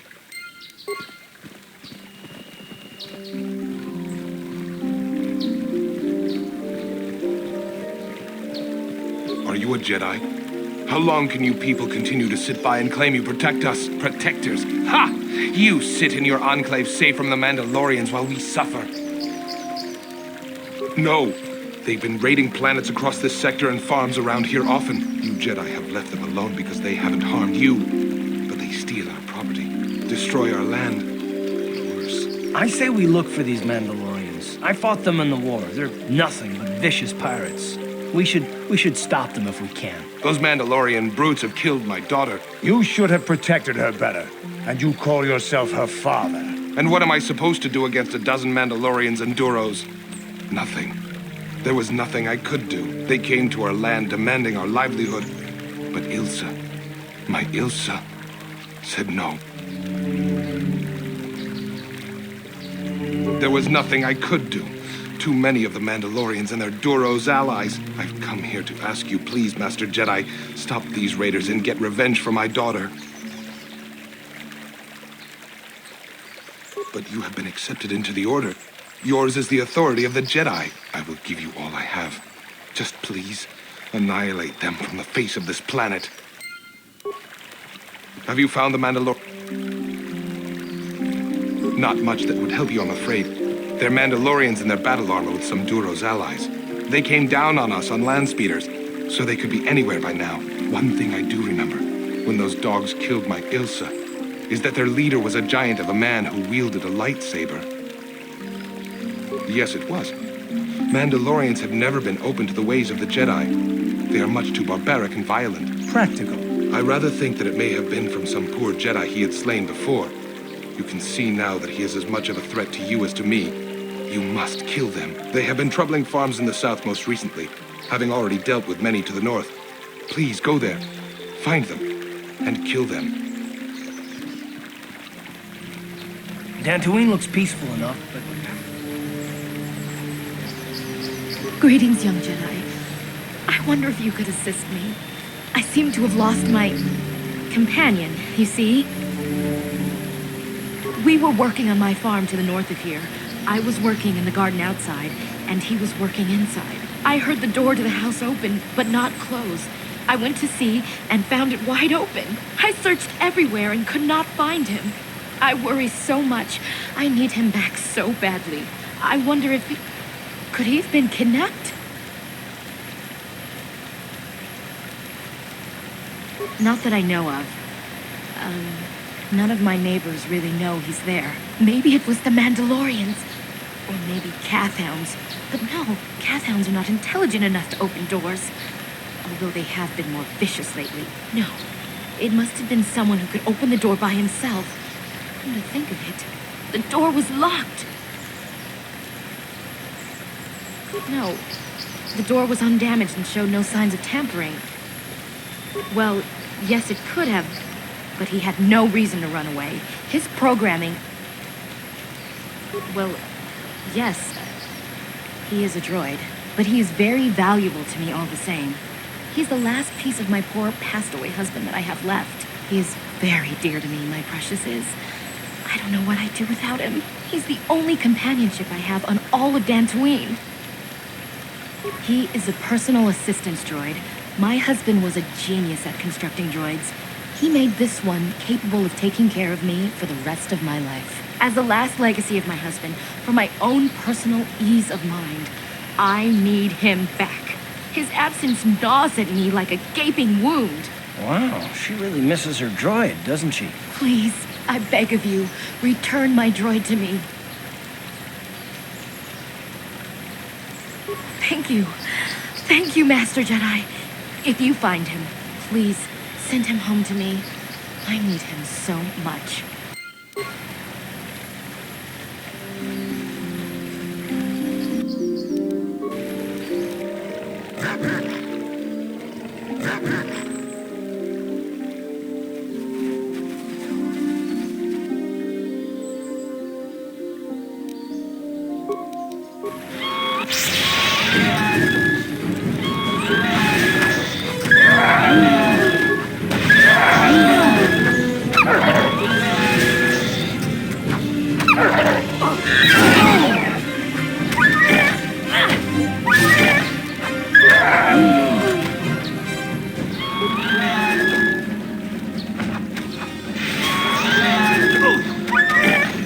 That'll show you.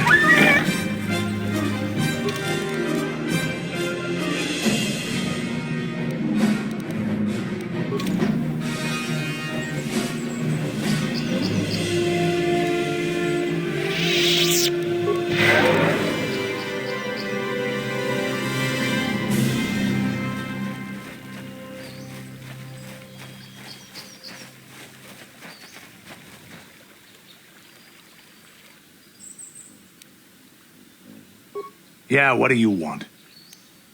From what we saw from space, this world doesn't have a lot of people. I couldn't really have found much work here anyway, so I never had an interest. It looks like a farm world. The Republic has thousands of these places. Ones that get by farming crops and hunting herds of native beasts. But I might have underestimated this place. It seems to be more than I thought. You have anything else you want to ask? Your choice. I'm here if you want something done right.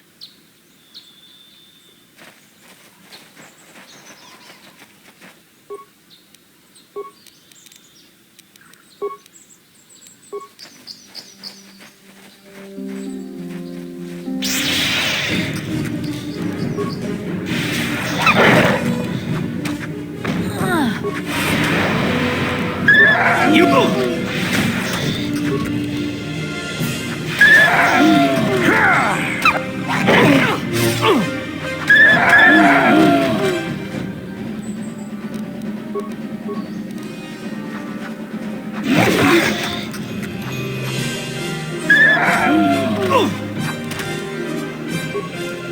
That'll show you. You asked for this!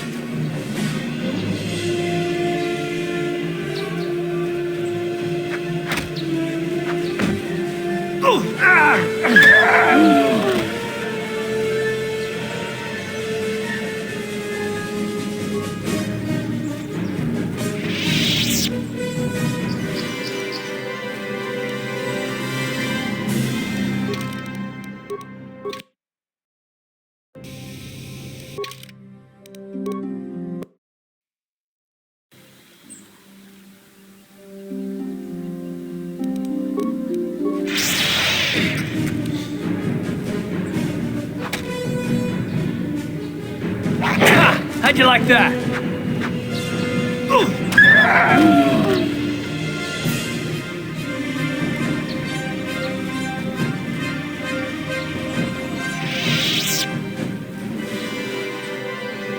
What? What?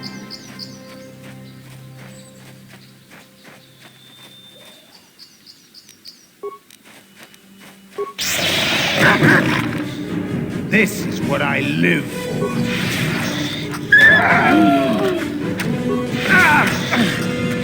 How'd you like that?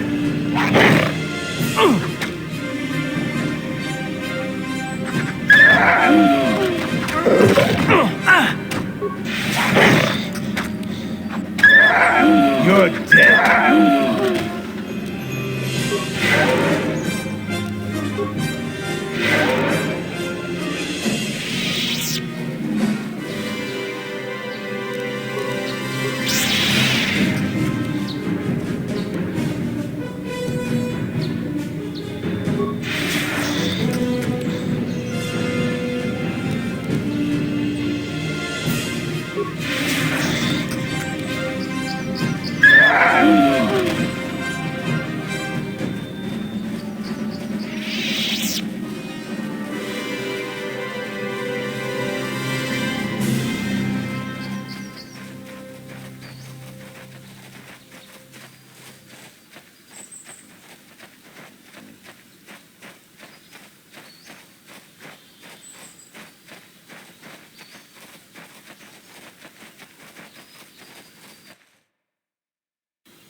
That'll show you.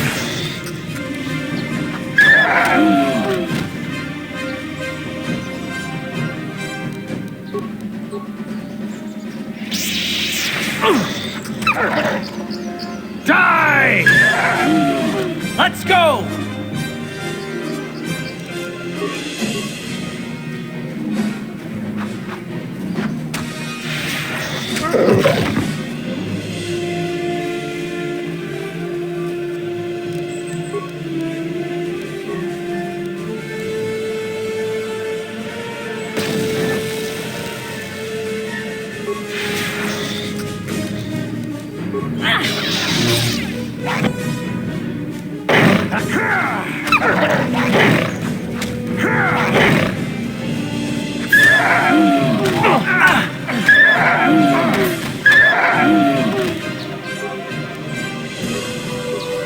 I'm here.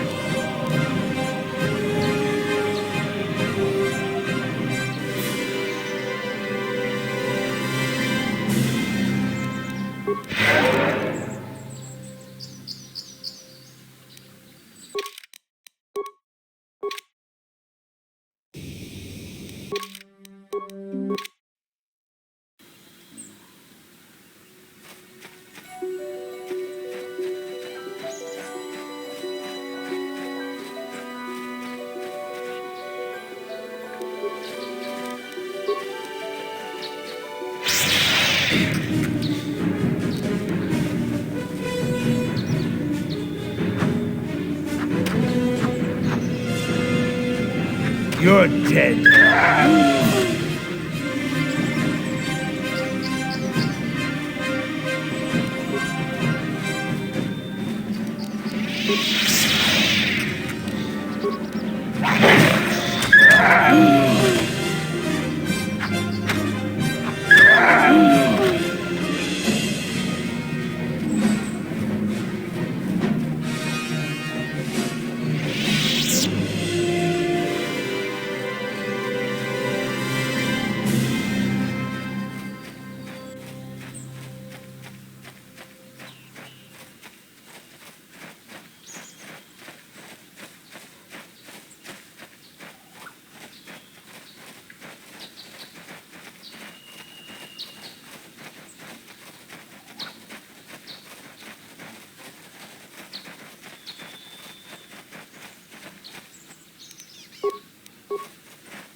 That'll show you.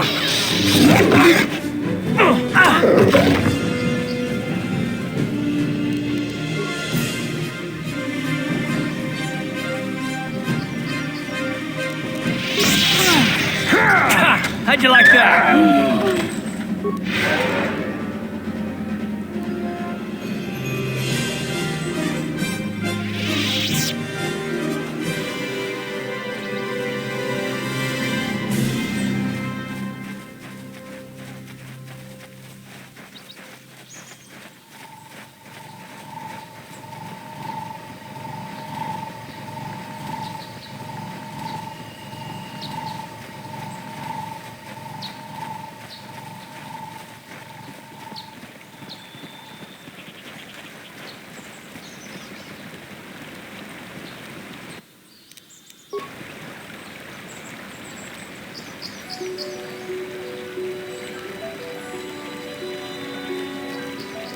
How'd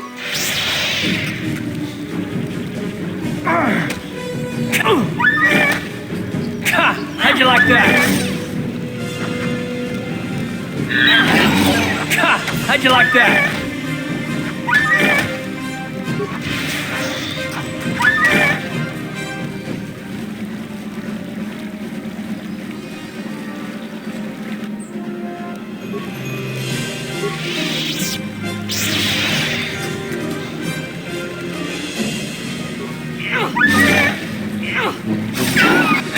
How'd you like that? You asked for this! How'd you like that? That'll show you.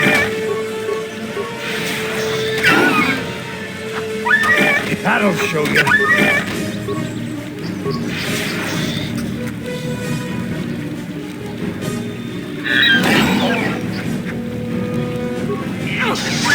This is what I knew.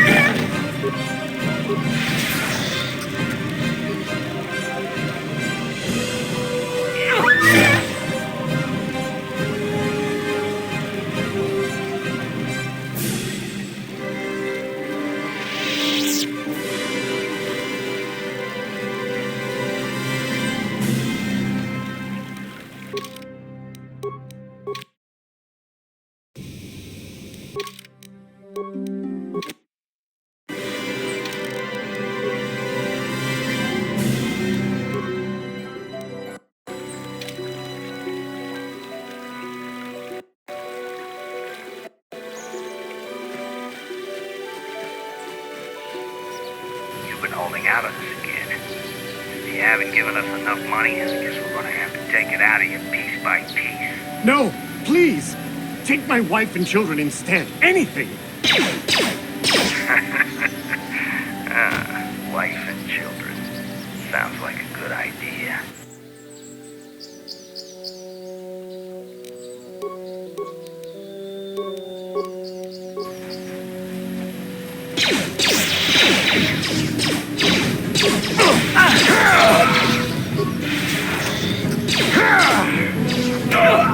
You asked for this!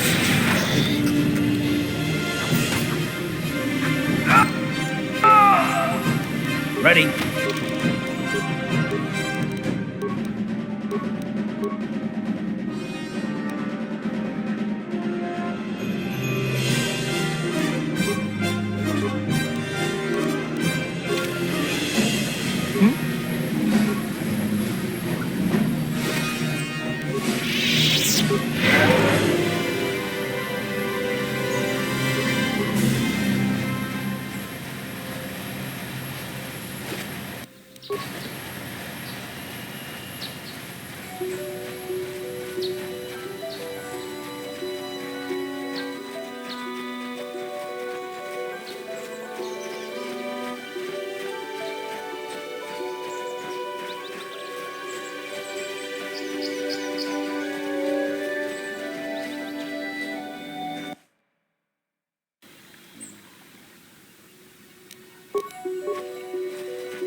You've been holding. No.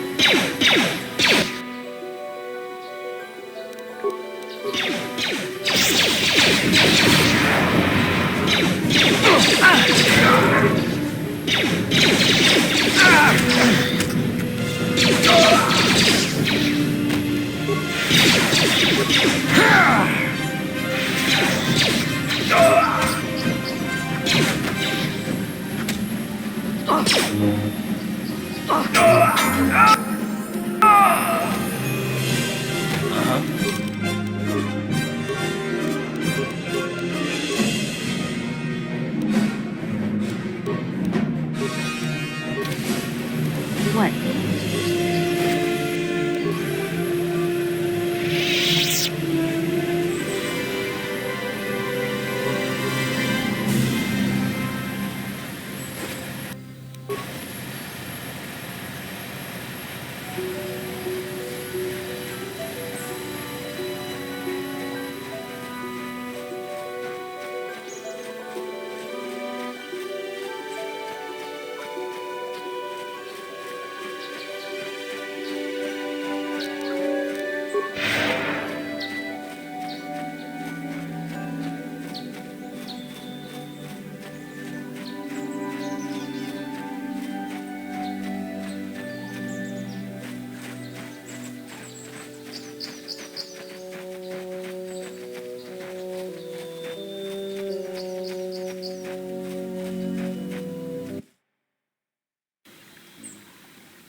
Huh?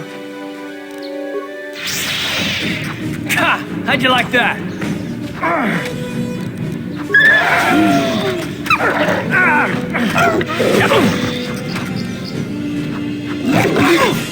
I'll show you.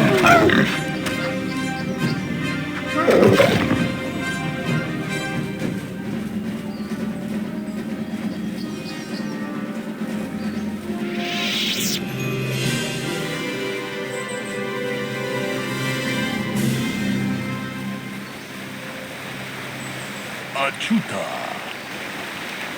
Donde dijo Donga kun Hunkabi. Mucho shot baskan. Kita kunjus takniki grabel mobo. Kachichu jedo badwana nidi bobo. Dongna. Donde dijo Donga kun Hunkabi. Kachi kun idaho Donga. Iking kuno pa mulera chiku. Tong hai dwam jiji jung lumpa. Donde dijo Donga kun Hunkabi. Kachi kun idaho Donga. Donde dijo Donga kun Hunkabi. Wana kun bez ching palamule. Tongking ba nunote. Kachi kun idaho Donga. Donde dijo Donga kun Hunkabi. Wana kun bez kachi kun idaho Donga. Donde dijo Donga kun Hunkabi. Wana kun bez ching palamule. Tongking ba. Mucho shot. Ah, greetings. You must be assisting Master Baluk in his investigation. I'm Handon Gould. Perhaps you've heard of me? I guess under the circumstances, no. Well, I presume you wish to hear my story then. I shall tell you, of course, but there's not much to it. I'm sure that you'll agree that Rickard is quite obviously guilty of murder. You see, I was out here running earlier today. Yes, running. I do that a lot. Can't stand speeders, never use them. Keeps me in shape, too, you know. Anyway, I was out running on the other side of that bridge there, and all of a sudden I heard a shot coming from over here. I ran over and found this man Calder lying on the ground, dead.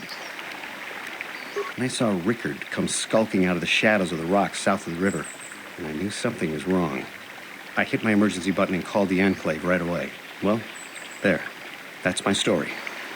Now, please hurry this up and arrest Rickard so I can get on with my day.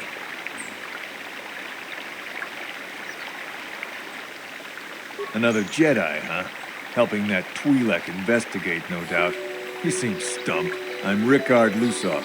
Maybe you can figure this out and let me get out of here. Well, I was out hunting Iriaz when I spotted one over here by the bridge. I pull out my rifle and aim at it. I couldn't see it that well, mind you, because the damn sun was in my eyes. So I shoot it and it drops.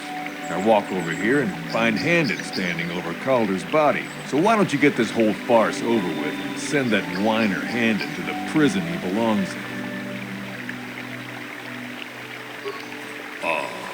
Akupache kupa. Gino mut. Runda diho takunjas takmiki grabel moko. Jeda badawana ni dibobo. Dong na tong haitwam jiji lumpa. Nitapoe tikito. Dolpa da bonkwaleo gandonan chuchut. Kachi chu ita dundonga. Yumalita kuto tun. Chilamulane ni dubobo. Wonga kumbis chang ba mulira. Muchashat pakat. Ki aku. Tong haitwam jiji lumpa. Nitapoe tikito. Dolpa da bonkwaleo gandonan chuchu. Ta kunjas takmiki grabel mogo. Kachi kun ida hodonga. Muchashat pakat. How can I be of further assistance? I knew him a little bit, but I was not any sort of great friend to him or anything. I never really associated with him that much. In truth, I didn't really want to. He had a reputation. Very inconsiderate of family, I heard. But merely having heard unkind things about someone wouldn't make me want to kill him. Of course. Greetings, apprentice. You must be... I am... If you had... I have all... Is the... The Southwood Speeder rental business has records that over the past several weeks, a speeder had been rented by Mr. Nettic and Mr. Gold. Is there any other information you need? My preliminary analysis of the body indicates that he was killed approximately 3 hours ago by a single energy blast to the torso. Is there any other information you need? According to the municipal authorities near the Garrow spaceport, there had been news of violent drunken activity in a cantina attached to the port. Apparently, a Mr. R. Lusov was making accusations at a Mr. C. Nettic about cheating him in a business deal. Jedi Tuka was dispatched to the scene and restored order. Is there any other information you need? Very well. So, what do you want to know? Now, I don't love Calder, but we go back a long way. We run a suborbital shipping and transport company out of Garang Spaceport. We've been partners in that business for well over 20 years, and we've been doing just fine the way we are. Right. How can I be of further assistance? But I realize this must seem like a motive to you, but I assure you it isn't. I dislike Calder, true. I would punch his face in, given the opportunity, but I would not kill him.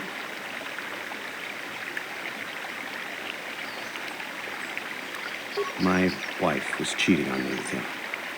I slept in my own bed while I was in the next room. But, as much as I may hate him for that, I could not kill him. It may have been my own fault for driving my wife away. I must try not to take the law into my own hands. I was just out running, trying to clear my head for the divorce proceedings, not stalking him to kill him. Running is not a crime.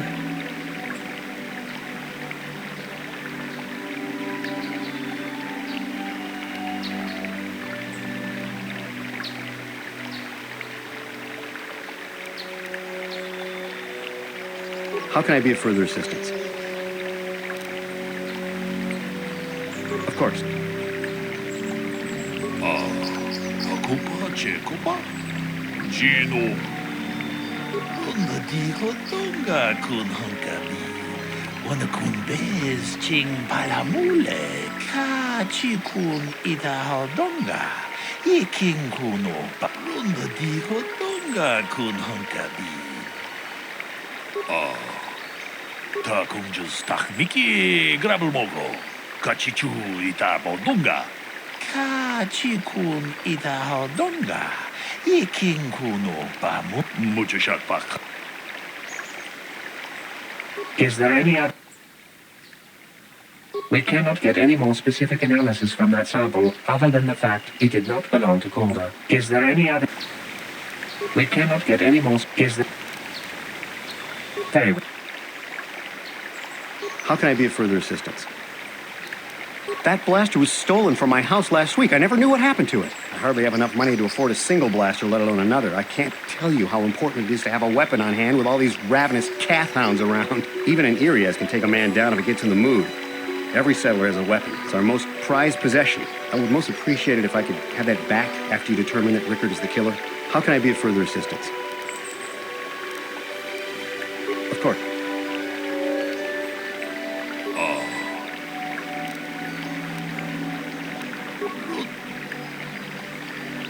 Is there any other... I am sorry, but I seem to be I thought to find the record of the missing weapon report Mr. Gould filed with the authorities. Is there any... Very well.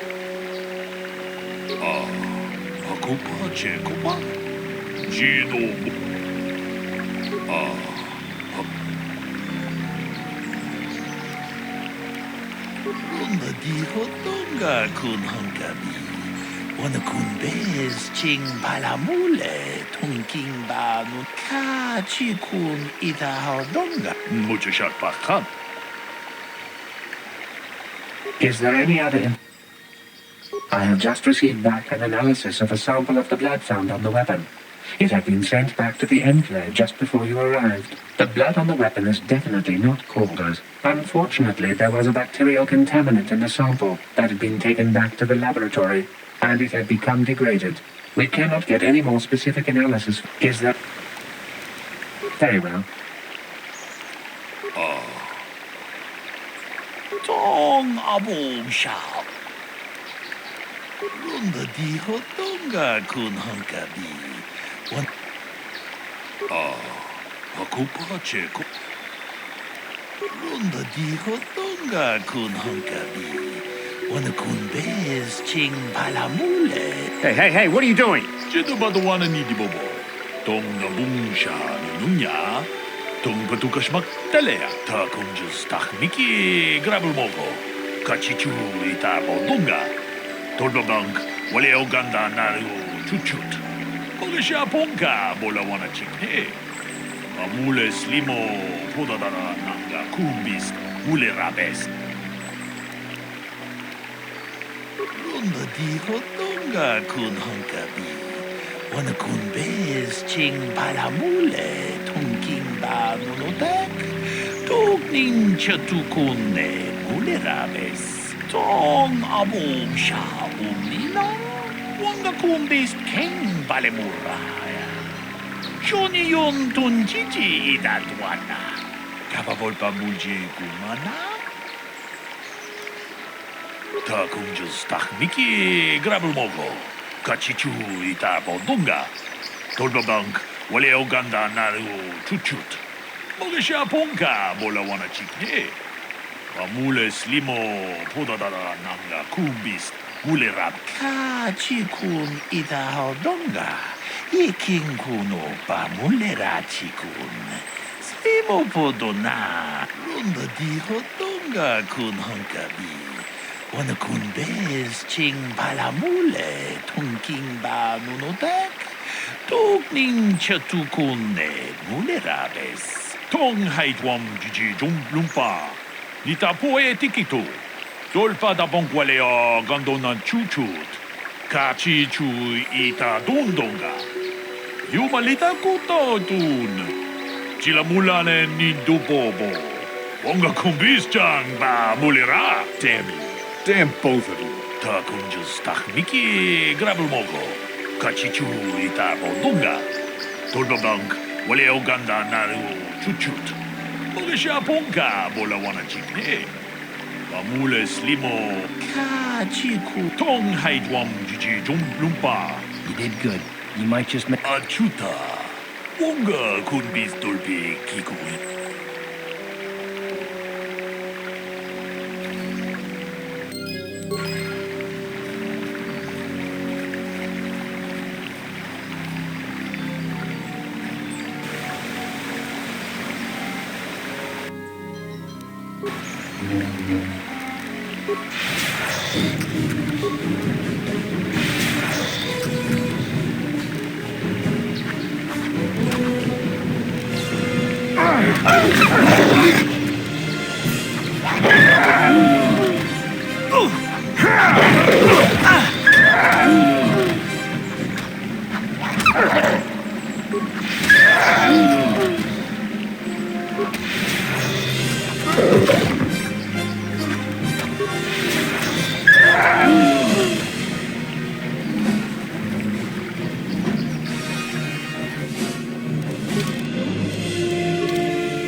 Oh, this is gonna be fun.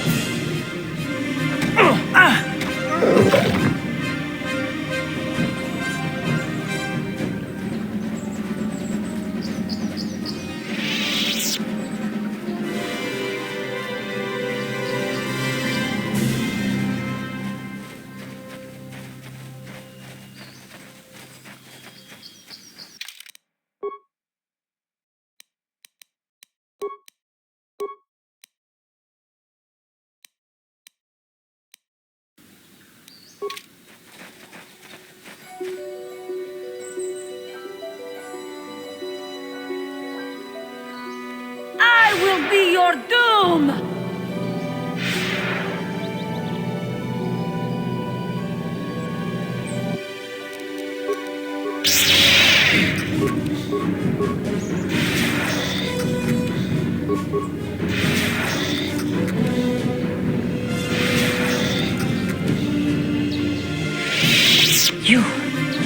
You are strong. Stronger than me, even in my darkness. I am Juhani, and this is my grove. This is the place of my dark power. This is the place you have invaded. When I embraced the dark side, this is where I sought my solace. It is mine. A better Jedi than you will ever be. More powerful as well, for I could best my teacher. When I slew my master, Kotor, I knew I could never go back. And now I revel in my dark power. Power enough to crush the life from someone such as you. Or so I had thought. Yes, I struck her down in the middle of training, consumed by my anger, embracing the power of hate. But it was not enough. What is it you want?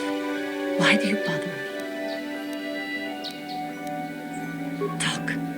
You who have beaten me so easily just want to talk? I do not believe it. Kill me now while you still have the power. You do not? I am pathetic. I sit here and think myself to be great by embracing the dark side, but I am nothing. There is no way I could be turned back. I always thought they held me back, or jealous of my power. This is only because I was not good enough to meet their standards. I never have been. I thank you for your kind words, Jedi. You seem to know just what affects me. I seem to still have much to learn, both about being a Jedi and about myself. But I wish the cost of my ignorance had not been so high. I wish that my master had not suffered because of me. I only wish things could have been different. If she were alive now, there would be so much I would say to her. So much I would apologize for. I think, in my own way, I truly loved her. How can the Council ever take me back with what I have done? Striking my master down in anger is unforgivable. I should convince them that I am truly repentant, that I am willing to forsake the dark side. And maybe, just maybe, they would accept me back. Do you think they would? Could it be possible after what I have done? I thank you, Master Jedi. I will return to the Council then. I shall submit myself to their judgment and hope they will forgive me. If only there was some way I could make this up to you. Again, I thank you. I am sure I will hear great things about you in the future.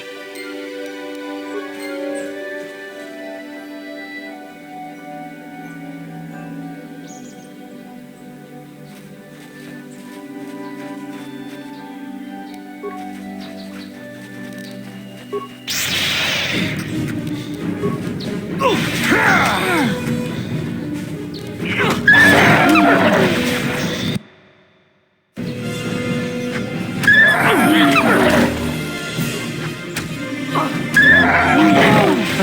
this is gonna be...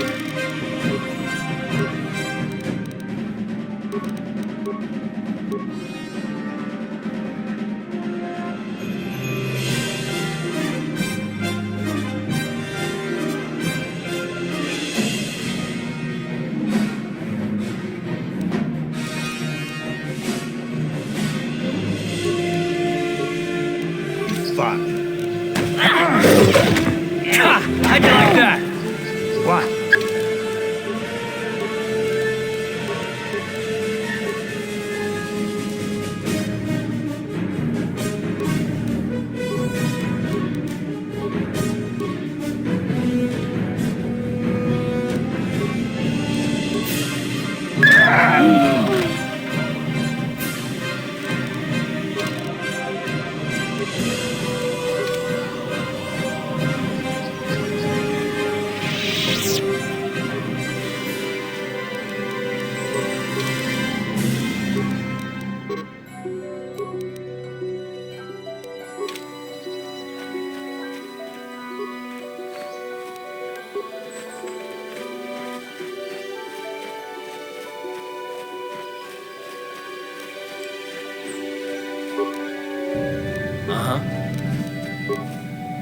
Yeah?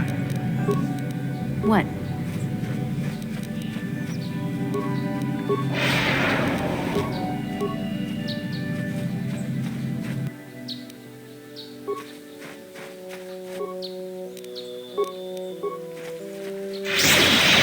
Let's go!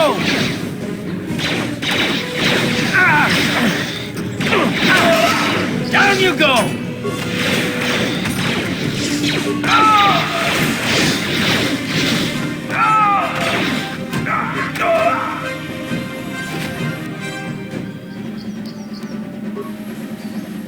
Huh?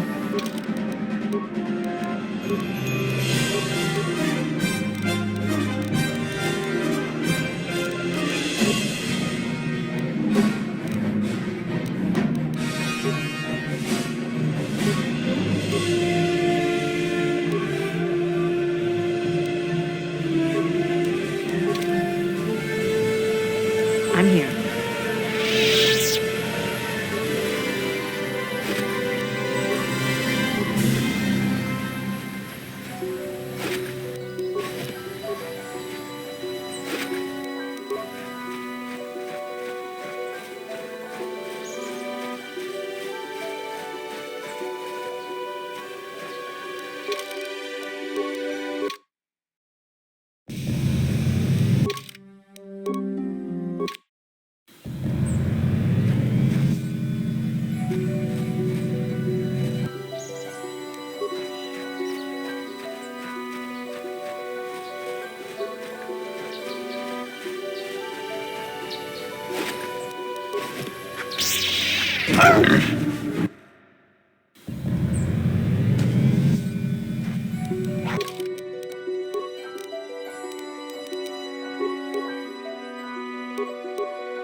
You asked for this!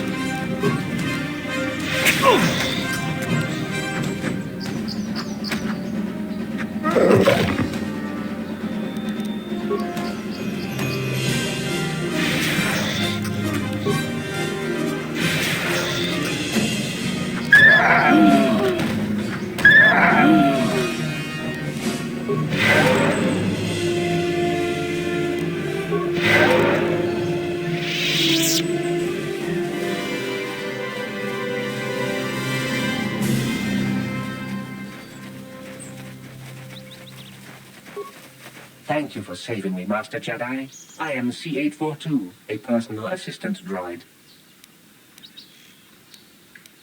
That was not that bad, compared to what I had to endure back at my owner's. That would be one way of putting it. I'm afraid my owner became a bit too attached to me. Obsessed, even. She tried to treat me as her dead husband. It was not healthy for her. You don't want to know.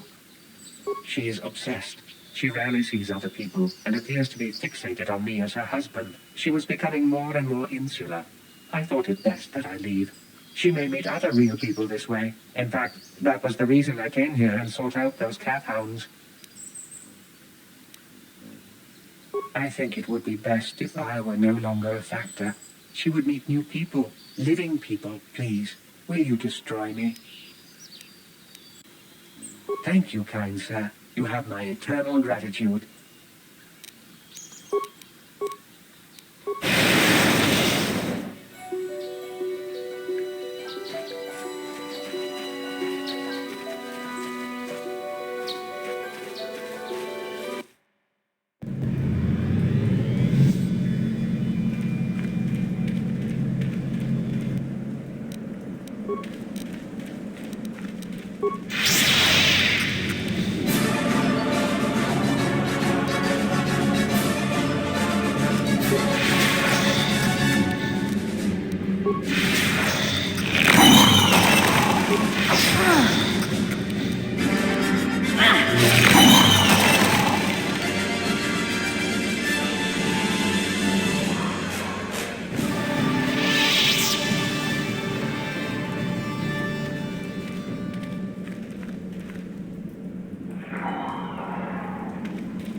That'll show you.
That'll show you.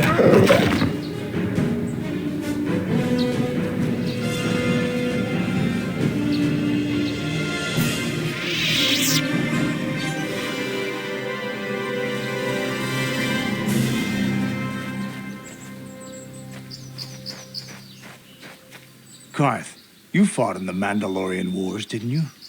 We may have faced each other in combat. What battles were you in? I try not to think about my past battles too much. The horrors of war are something I'd rather not relive. The horrors of war? My people know only the glory of battle. I'm disappointed in you, Karth. I thought a warrior like you would understand. I'm not a warrior. I'm a soldier. There's a difference.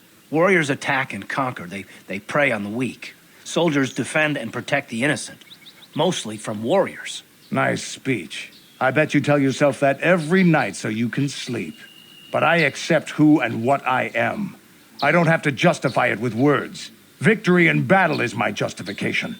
Justification through victory. So what happens when you lose? You know, like you did against us.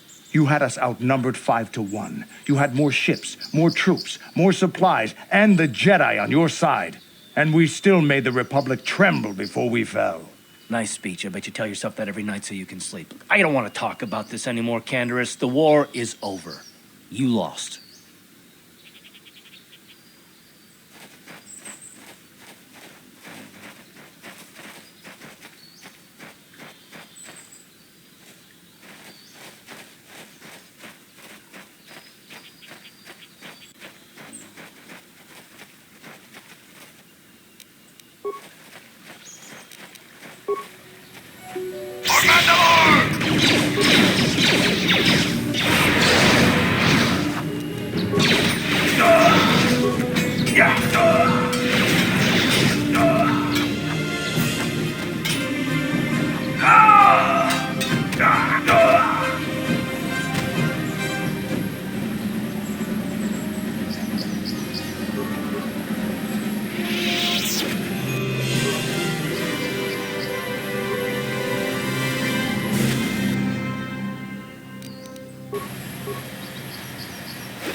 How'd you like that?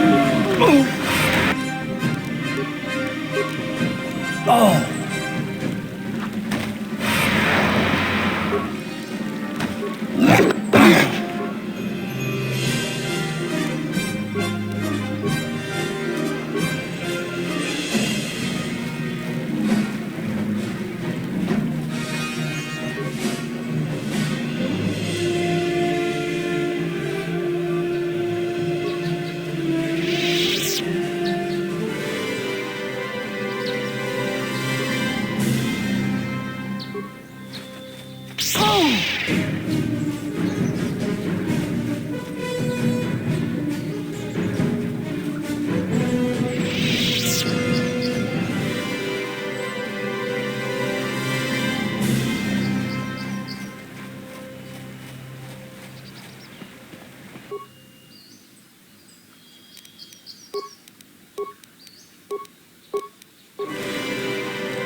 Yes, what's on your mind?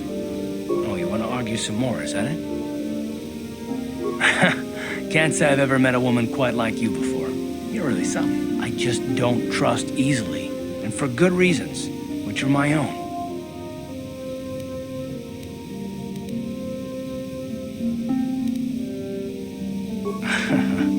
Well, I might be willing to take you up on that challenge, but you're just not going to let up, are you? You want to know why I don't trust anyone? Here goes. 5 years ago, the Jedi had just finished the war with the Mandalorians. Revan and Malak were heroes. I was damn proud to have served in their fleet. It was completely unexpected when they turned on us, invading the Republic while we were still weak. Nobody knew what to think, least of all me. Our heroes had become brutal, conquering Sith, and we were all but helpless before them. I mean, think about it. If you can't even trust the best of the Jedi, who can you trust? Of course the Jedi turned to the dark side. There were others, however, who weren't Jedi. Good men, trusted men, who joined them. Malak and Revan and the Sith deserve to die for what they've done. But the ones who fled the Republic and joined them are even worse. The dark side has nothing to do with why they joined with the Sith. They deserve no mercy. I know, and I should apologize to you. I've become so accustomed to expecting the worst in others, and you've done nothing to deserve that. It's just... Oh, never mind. Let's just continue with what we were doing. I'd rather not talk about it.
That'll show you.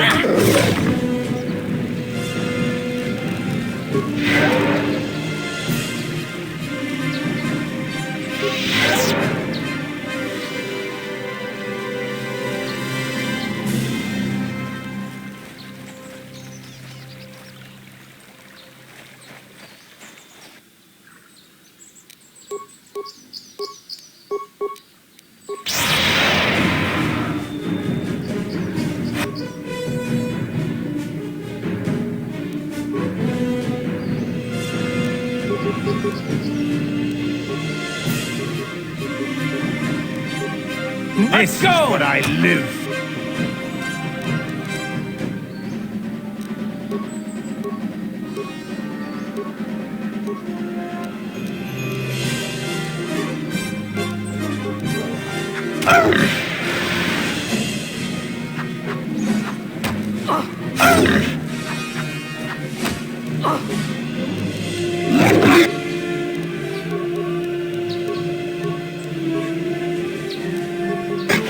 That'll show you. Oh.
How'd you like that?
Ah, so this is the meddler.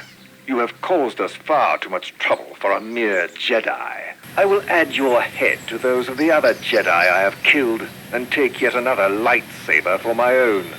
Now you will know why the Mandalorians are feared.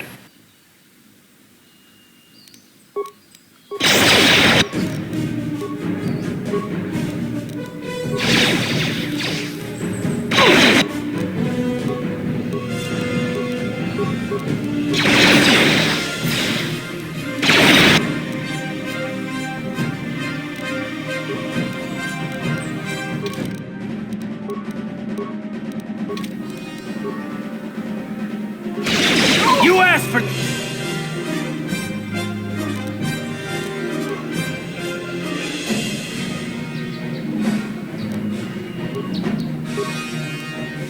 this.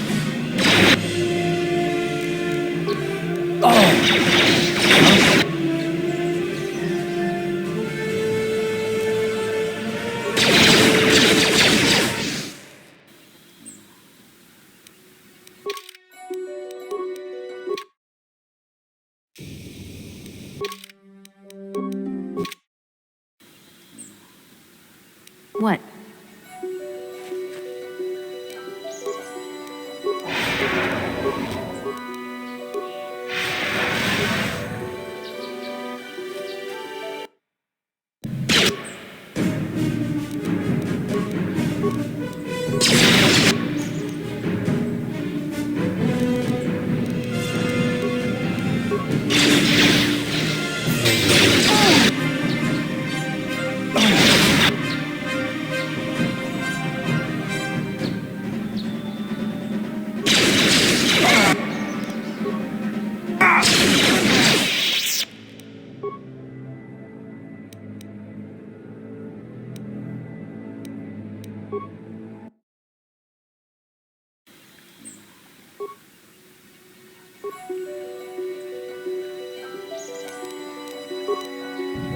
What?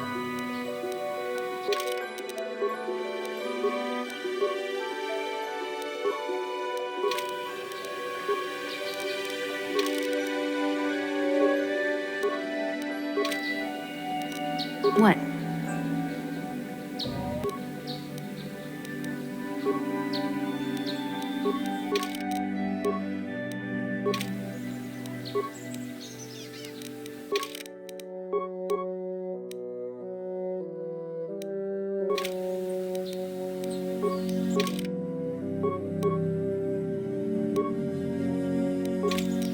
What?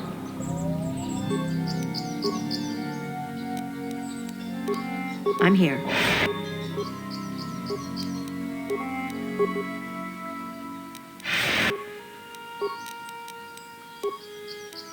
What?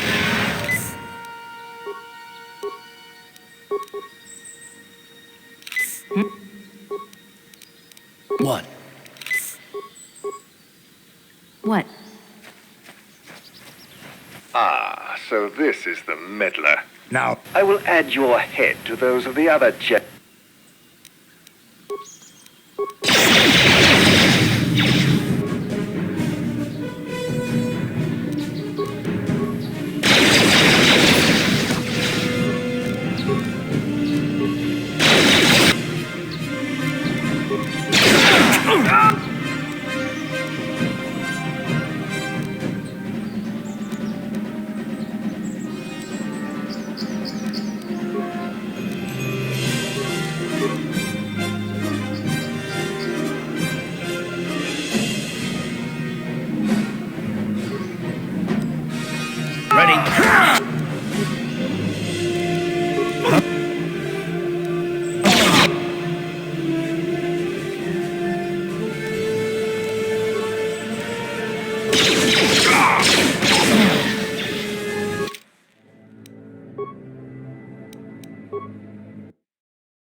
Ready?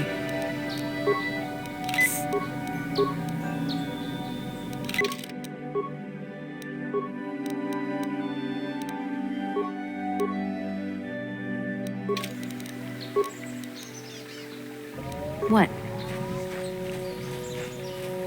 Ah, now this is what I've been waiting for. I will add your...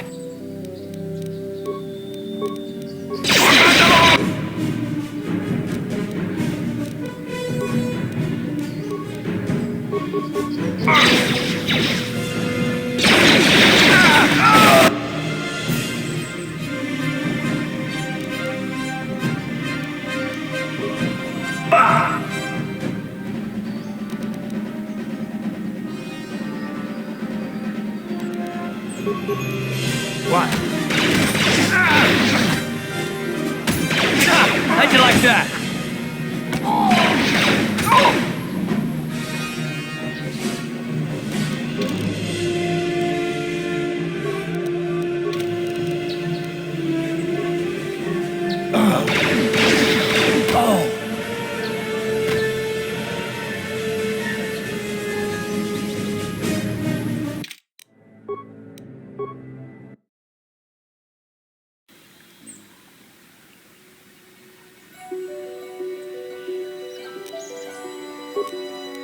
What?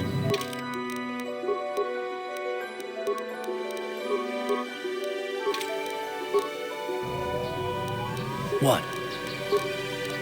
What? Yeah? Ready?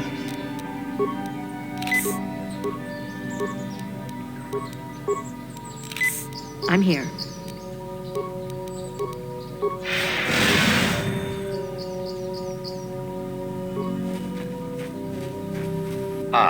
So now this is... I will add you.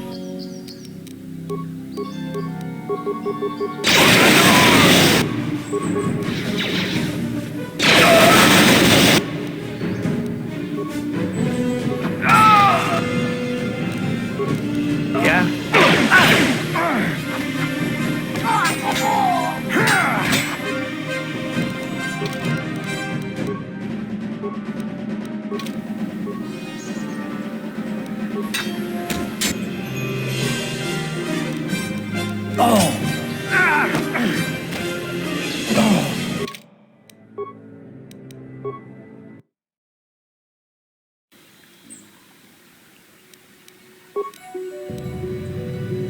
Ready?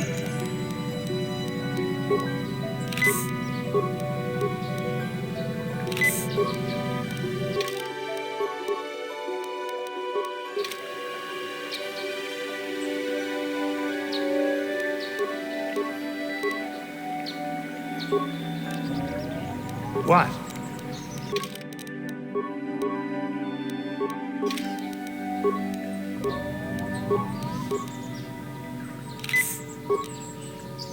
I'm here. So this is the met. Now I will...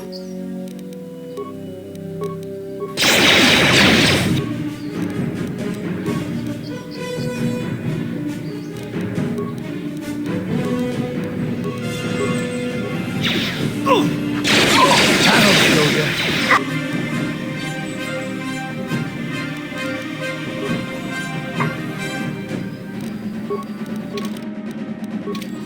What?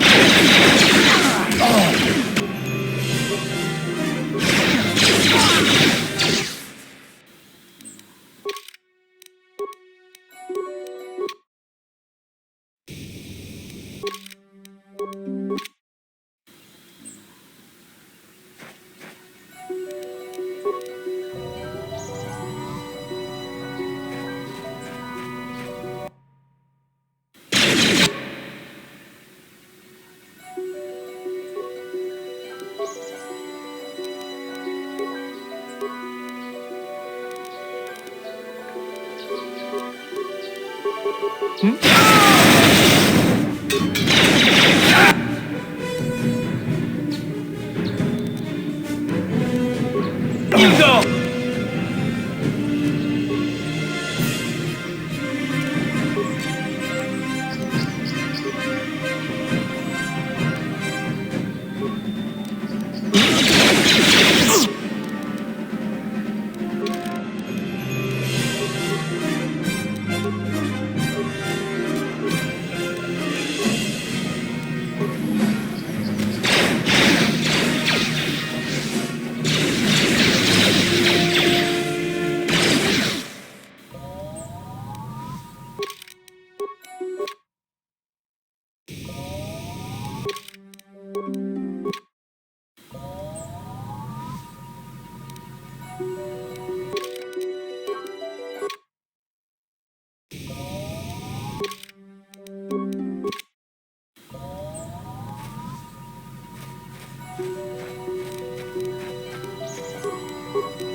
Mine laid and ready.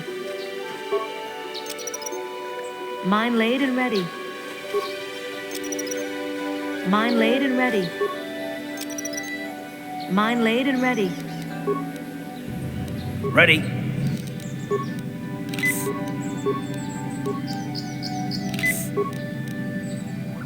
What?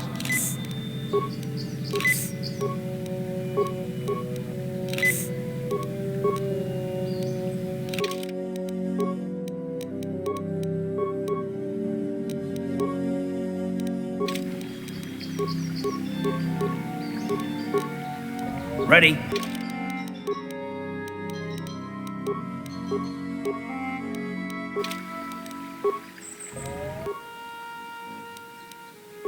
I'm here. Ah, so this is the meddler. Now, I will...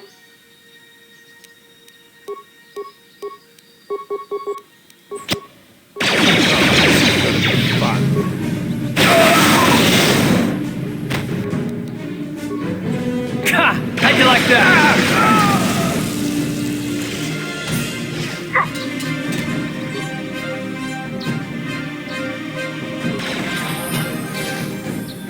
Oh!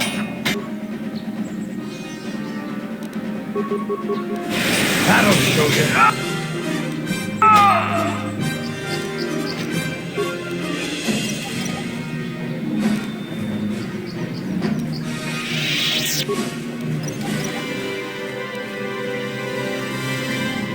What?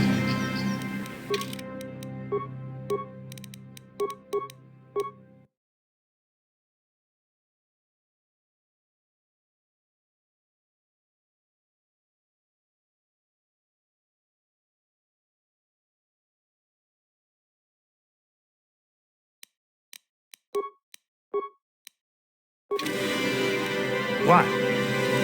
What?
I must congratulate you on your actions.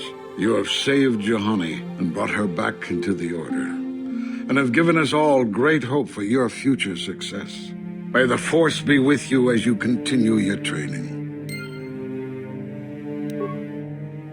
It is good to see Juhani has returned to the way of the light.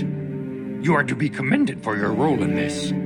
Your actions give us great hope for the future. Go to Master Jar and inform him that Juhani has returned to us.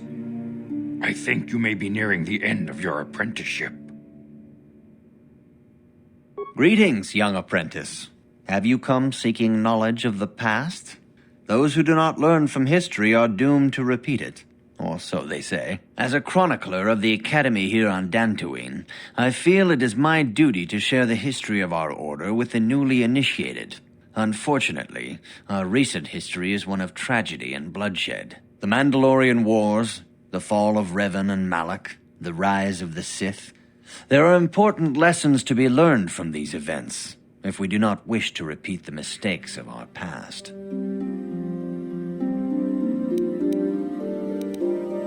This facility is a training academy. The archives here are restricted to those who have attained the rank of master. We must protect overeager Padawans from being exposed to dangerous knowledge. The pursuit of knowledge is a noble goal, but there are some things that require the wisdom of a master to truly understand. If you are seeking information on Revan, Malak, and the Sith, I will gladly recount the recent history of our order to you. Of course, I could not tell you the entire history of our order. The Jedi have existed for thousands upon thousands of years. We are as old as the Republic itself. Instead, I will begin 40 years ago with the War of Exar Kun.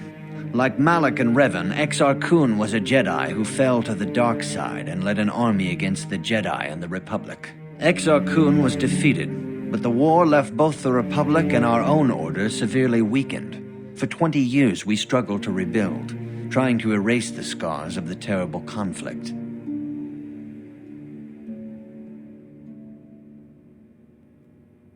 All things in time. You shall learn that history is an intricate weaving of many events.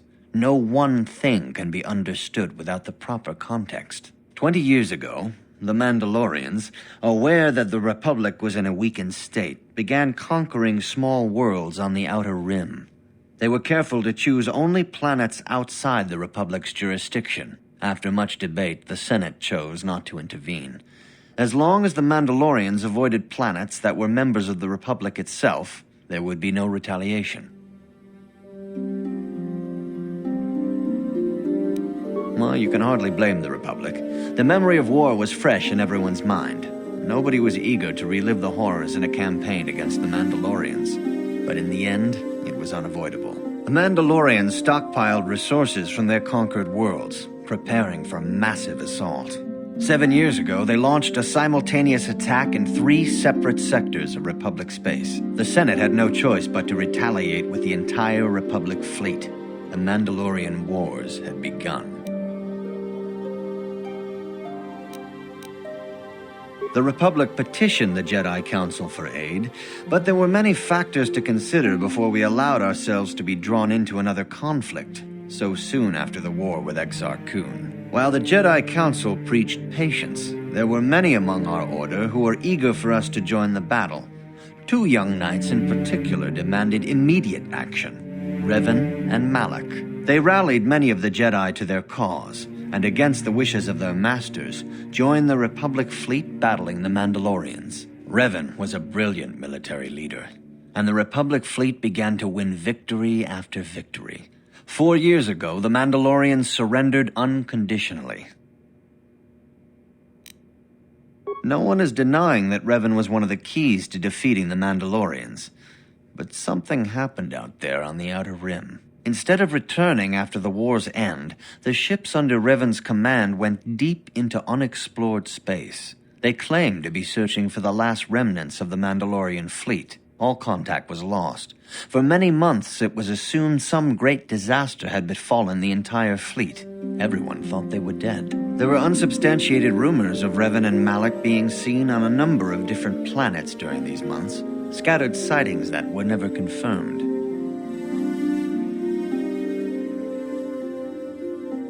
Perhaps they simply went far beyond the edges of Republic space. Maybe they found previously undiscovered hyperspace routes to the ends of the galaxy. Nobody knows for certain. 3 years ago, Revan and Malak returned at the head of a massive invasion fleet. Revan had assumed the title of Sith Lord. The hero had become a conqueror.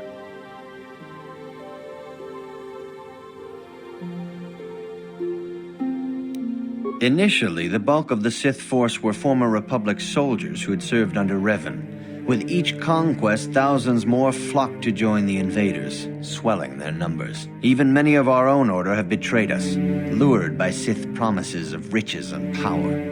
But what is more disturbing is the size of the Sith fleet itself. Some of the ships in the Sith fleet are those that were under Revan's command during the Mandalorian Wars, but many more are of an alien design we've never seen before. The source of this massive fleet is one of the many things about the Sith we cannot explain.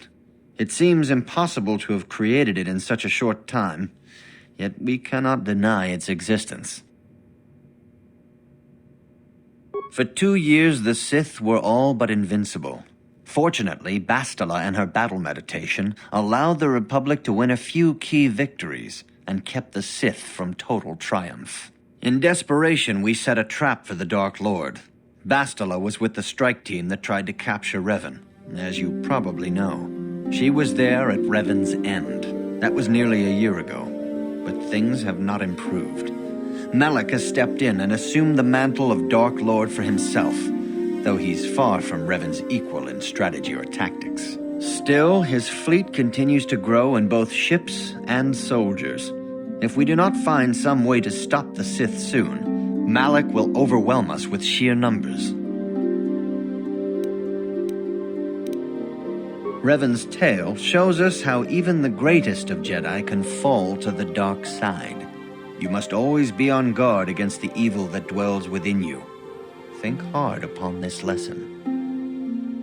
May the Force be with you.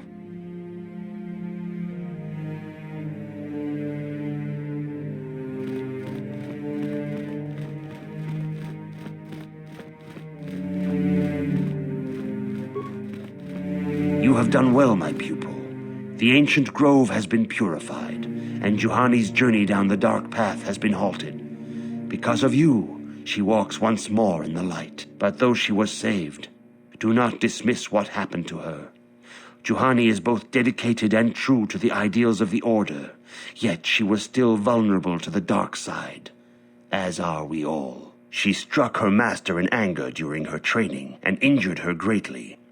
But it was Quatra's choice to test Juhani this way, and it seems to have made its point. Juhani has been redeemed, and you have passed your final test. Congratulations, apprentice. Or should I say, congratulations, Padawan.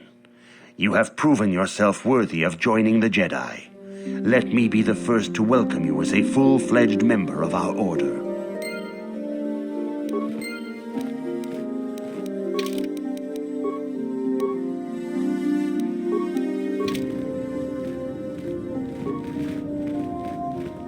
Kipuna! Gavatumpa kulpa iya moka paata! Chiyoka kutumpa.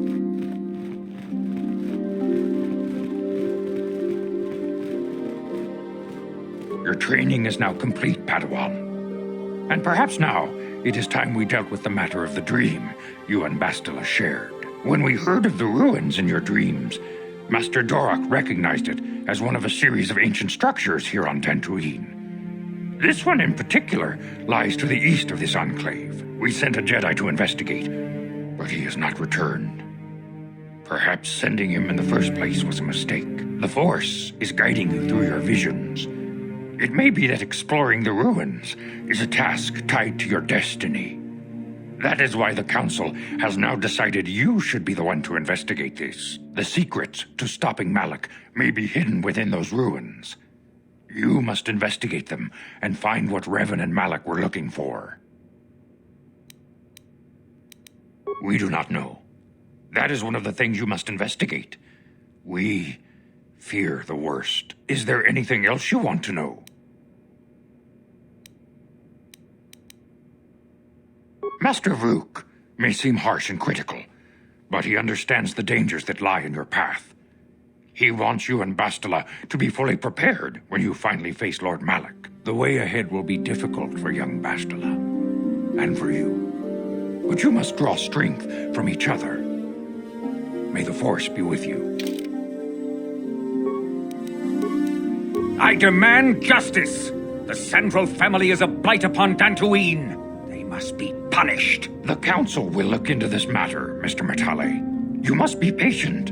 Your accusations have no proof, and we do not want you stirring up trouble with the Sandrals if there is some mistake. Mistake? My son Shen is missing. How can there be any doubt the Sandrals are to blame? There are other possible explanations for your son's disappearance. Ah, you Jedi are good for nothing but talk. I shall only wait so long before I take action on my own. As dangerous as the threat from Darth Malak and the Sith may be, we Jedi cannot simply abandon our other responsibilities. The Council has promised Alan Matali we will look into a son's disappearance. Should you have time, Padawan, you may want to investigate this matter.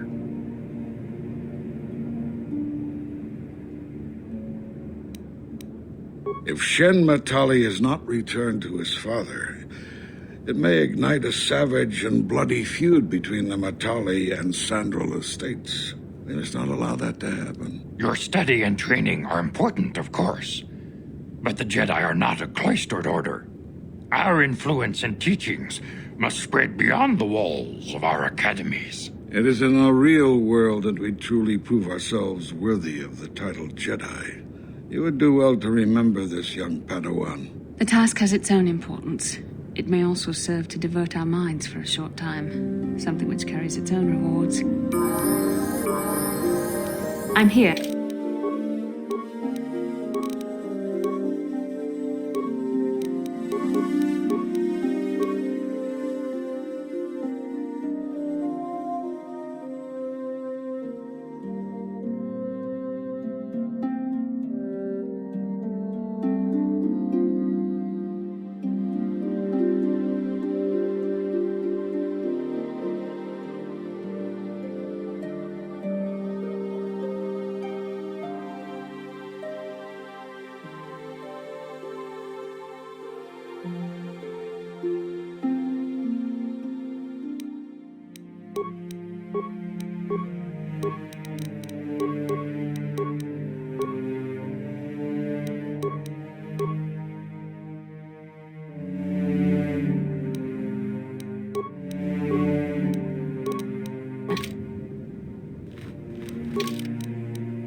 Have you found the Mandalorian raiders yet? Thank you, young master. My daughter can now, I think, rest in peace. Here is the reward I promised you. No, please take it. This pitiful amount will never be enough for what you have done for me. Again, I thank you. I will be sure to tell the Council of your great deed.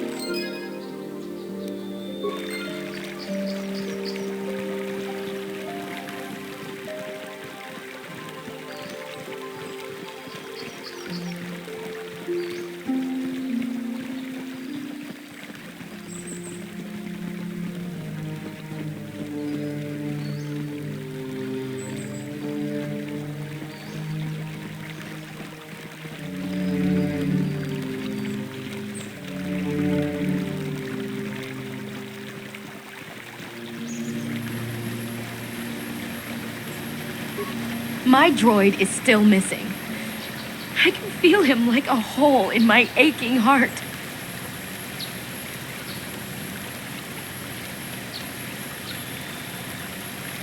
My droid? Destroyed? No. No, this cannot be happening. I can't bear to live without him.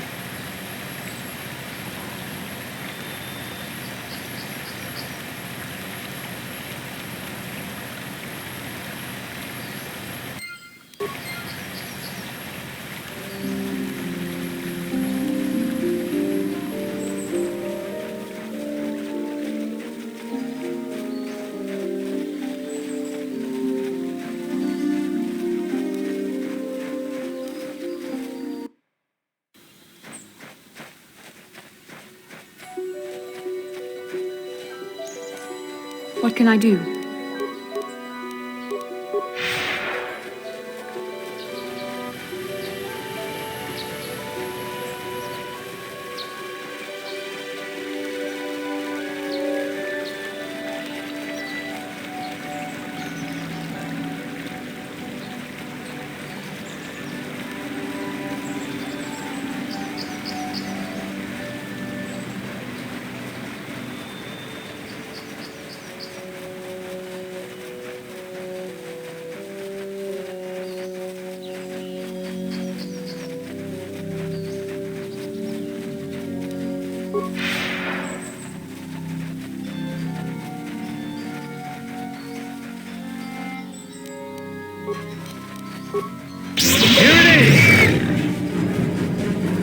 That'll show you.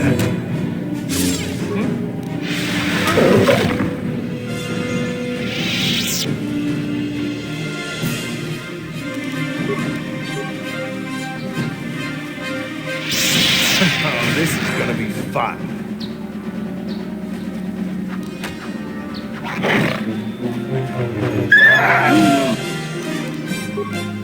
You shall fall.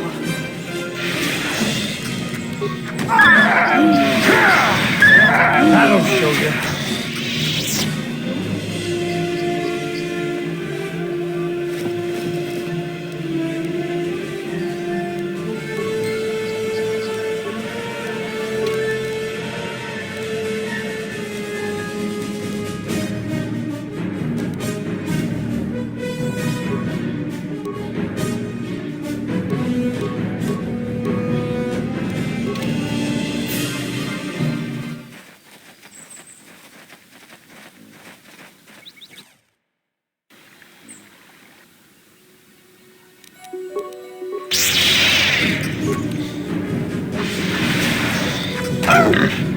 You shall fall.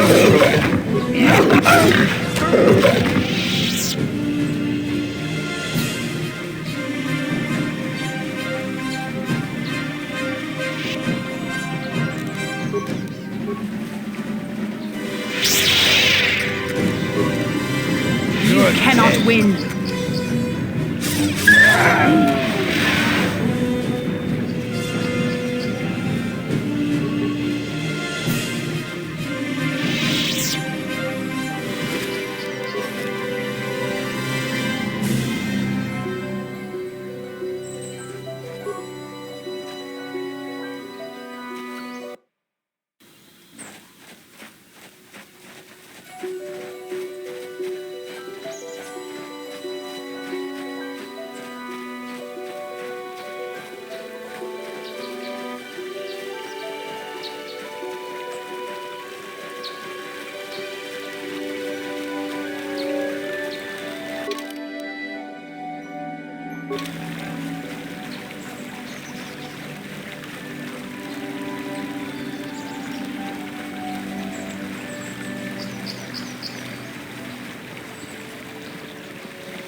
This is private property. By what authority are you trespassing on this estate?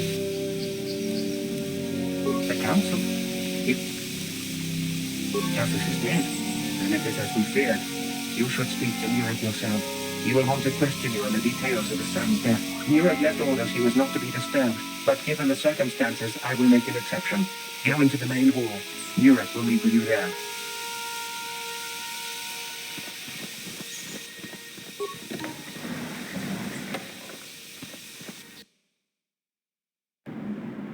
I have been informed by my protocol droid that you have news about my son Cassius. Cassius is dead? I was afraid of this. Yet in my heart I knew it must be true. What happened to my son? Cath hounds? I was so certain the Matali family was to blame. But this changes nothing. My own son is dead. Why should I shed one tear about the disappearance of my bitter enemy's son? Typical.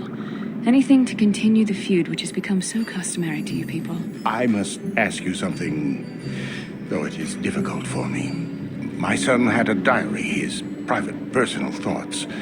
Now that he is gone, I have nothing else to remember him by. Please, the diary means more to me than it ever could to you. I will give you 100 credits for its return. Mighty generous of you. A little too generous, if you ask me. I thank you for this. The diary is all I have left of my son. We have nothing further to discuss. Please, leave me to my grief.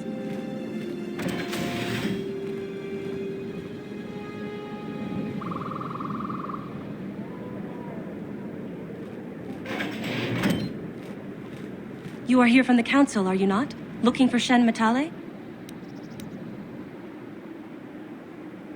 My name is Rahasia. Nurik is my father. He has not been himself since Cassis disappeared. He is mad with grief, and he is convinced the Matales are responsible. He's not thinking rationally. Cassis is dead? It is as I feared. Though I'm relieved the Matales are not responsible. My father is a good man. When my mother died, he raised me and my brother by himself. He loves his children, and we love him. I just don't want you to judge him too harshly.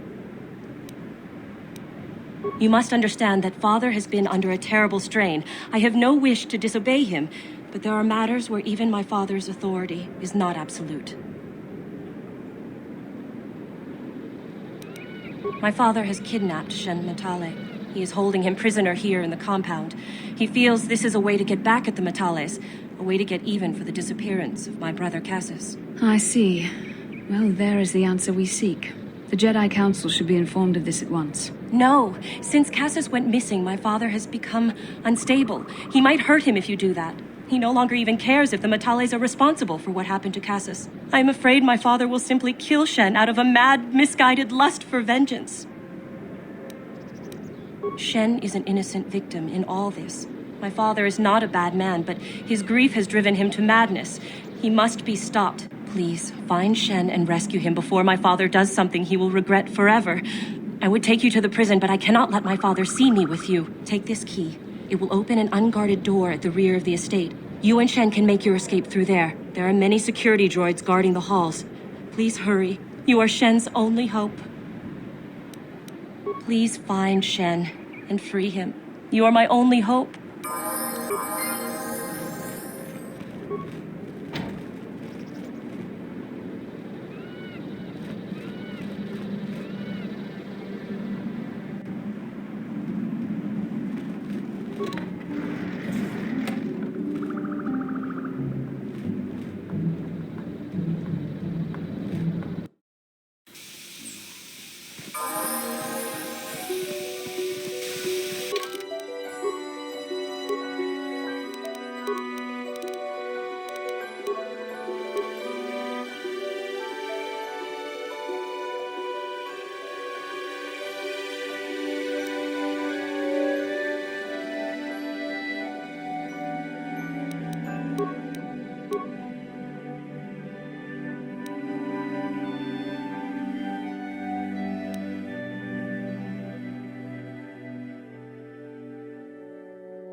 Done.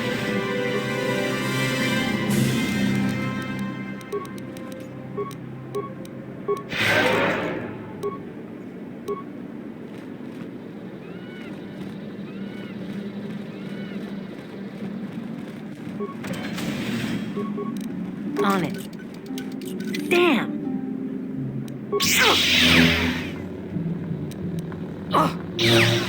On it. Damn!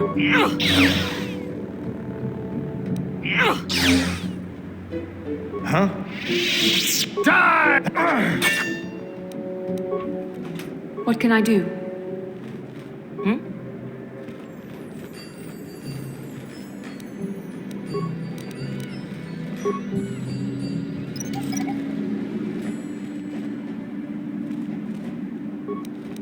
On it. Damn! Huh?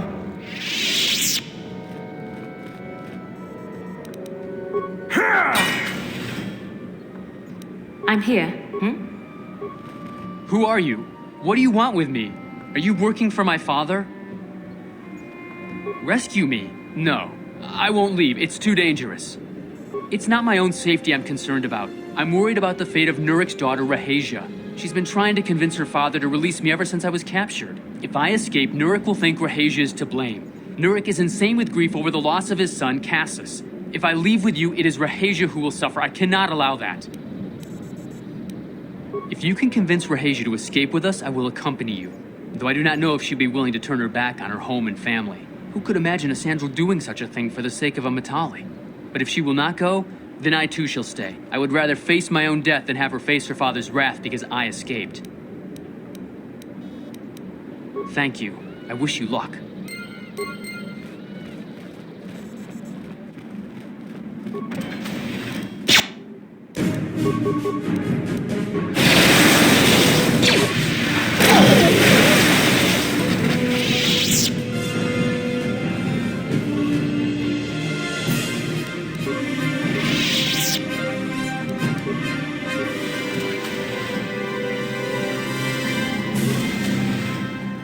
What are you doing here? Have you... Shen can be so stubborn sometimes. If one of the security droids sees me wandering the halls, Father will get suspicious. I can't risk it. But I know Shen would rather die than leave me here alone to face the wrath of my father. Tell Shen I will meet you outside the gates. I will wait as long as I can, but you must hurry.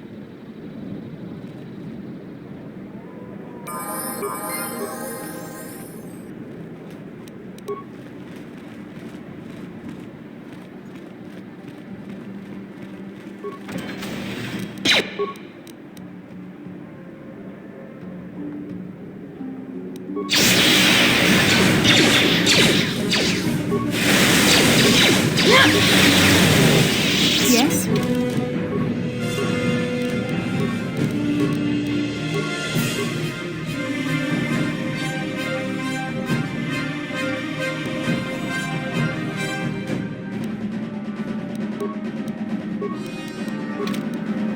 What?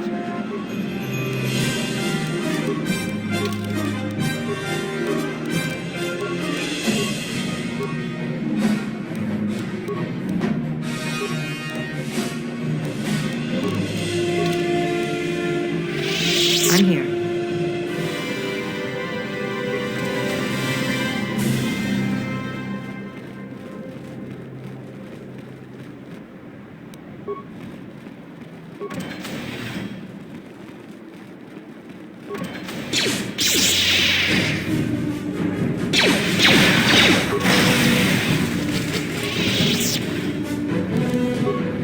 On it.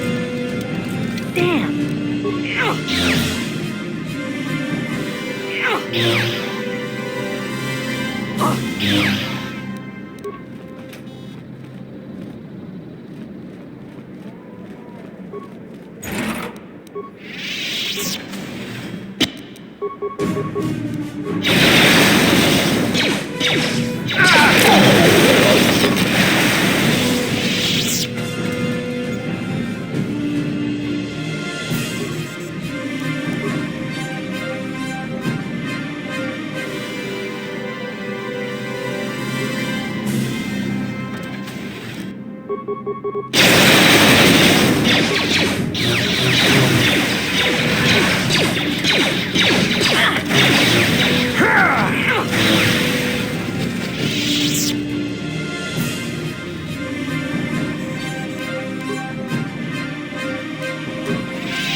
You're back.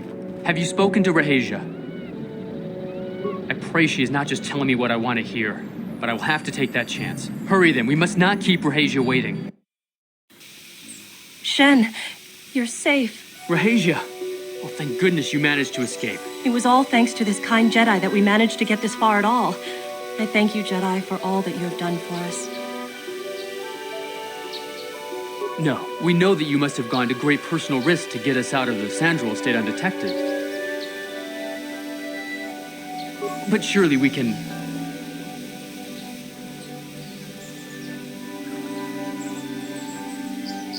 Why, thank you. You're quite the looker yourself. I think maybe we can... Shen! No, I just... There you are, Shen. Father! Mr. Matale. Rahasia! Father! Mr. Sandral! Nurik! Alan!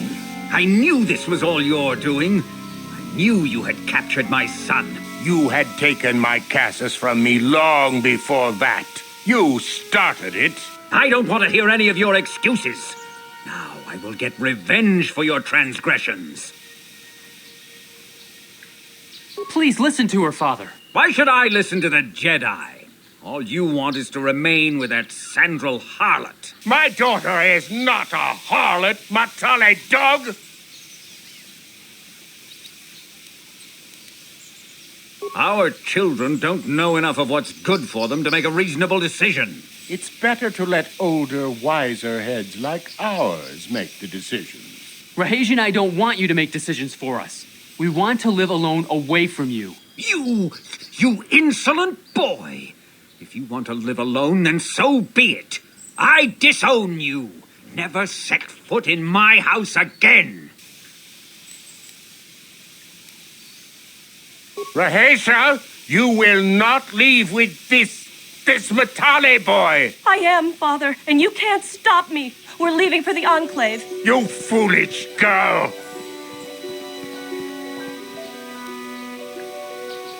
You think to make us stand here, then? You expect us to just let them leave? Droids, stop them! You will not turn your droids on my daughter. Droids, don't let them take Rahasia. We appear to be at an impasse, then. And they got away. It is your fault, Alan. You were always too violent for your own good. Me? You were the one who rushed out here with war droids.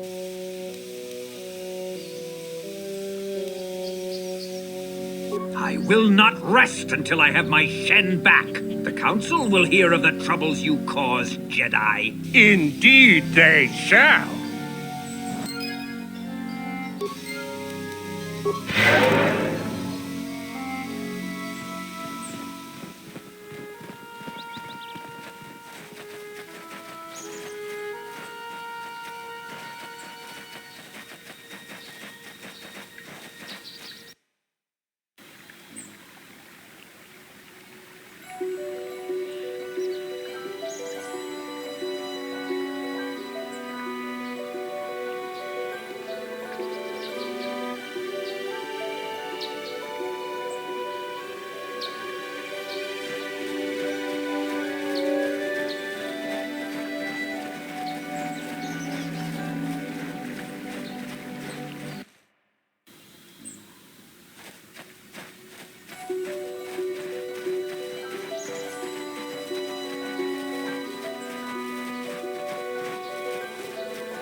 That'll show you.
Shartiting watawala ulira.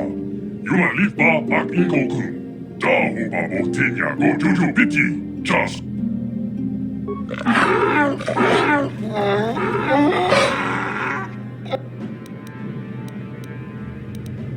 I think the droid is trying to communicate with us by cycling through a variety of languages.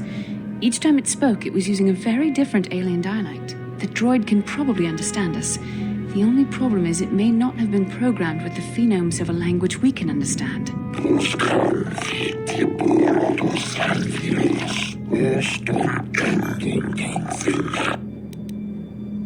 I recognize this language as well. It's an archaic variant of the Selkath dialect spoken on Manaan. But why would a droid on Dantooine be programmed to speak ancient Selkath?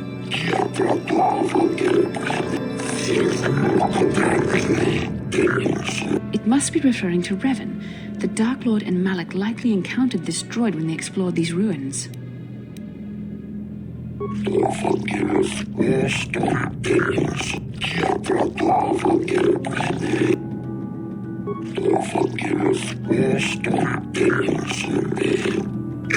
Ten revolutions would take more than 20,000 years. If this is true, then this droid is nearly 5,000 years older than the Republic itself. There must be some mistake.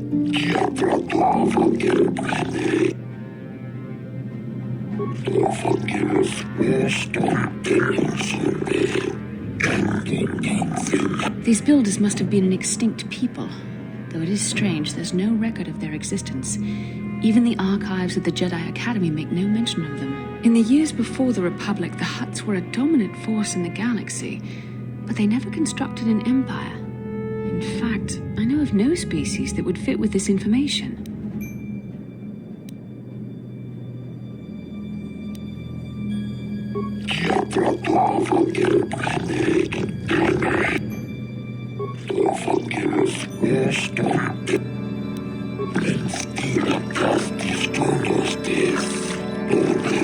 The droid is obviously not programmed with the knowledge we seek. The Starforged. Maybe. That might explain how the Sith were able to amass a fleet so quickly. Maybe the droid has more information we can use.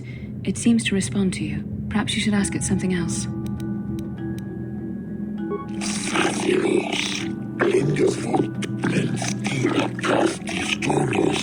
The droid must be talking about poor Nemo. The Council sent him here to investigate, and it cost him his life.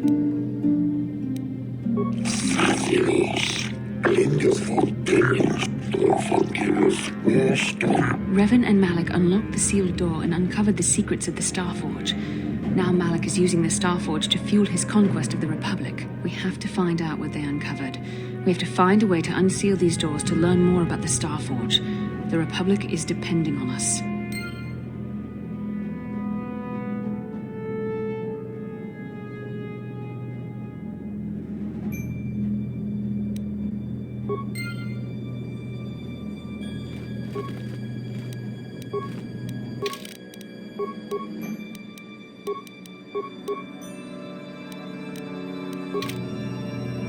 What?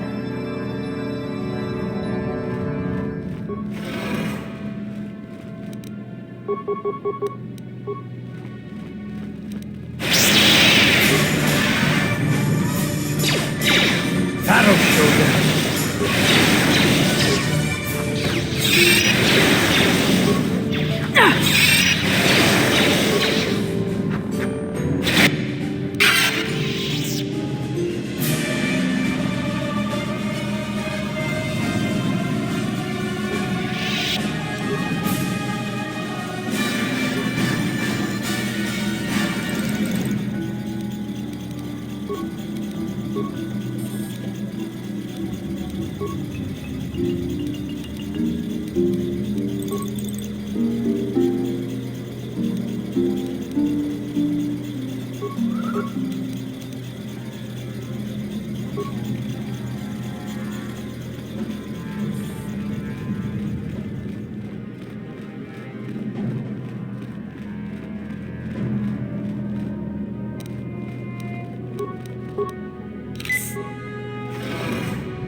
The Force fights with me!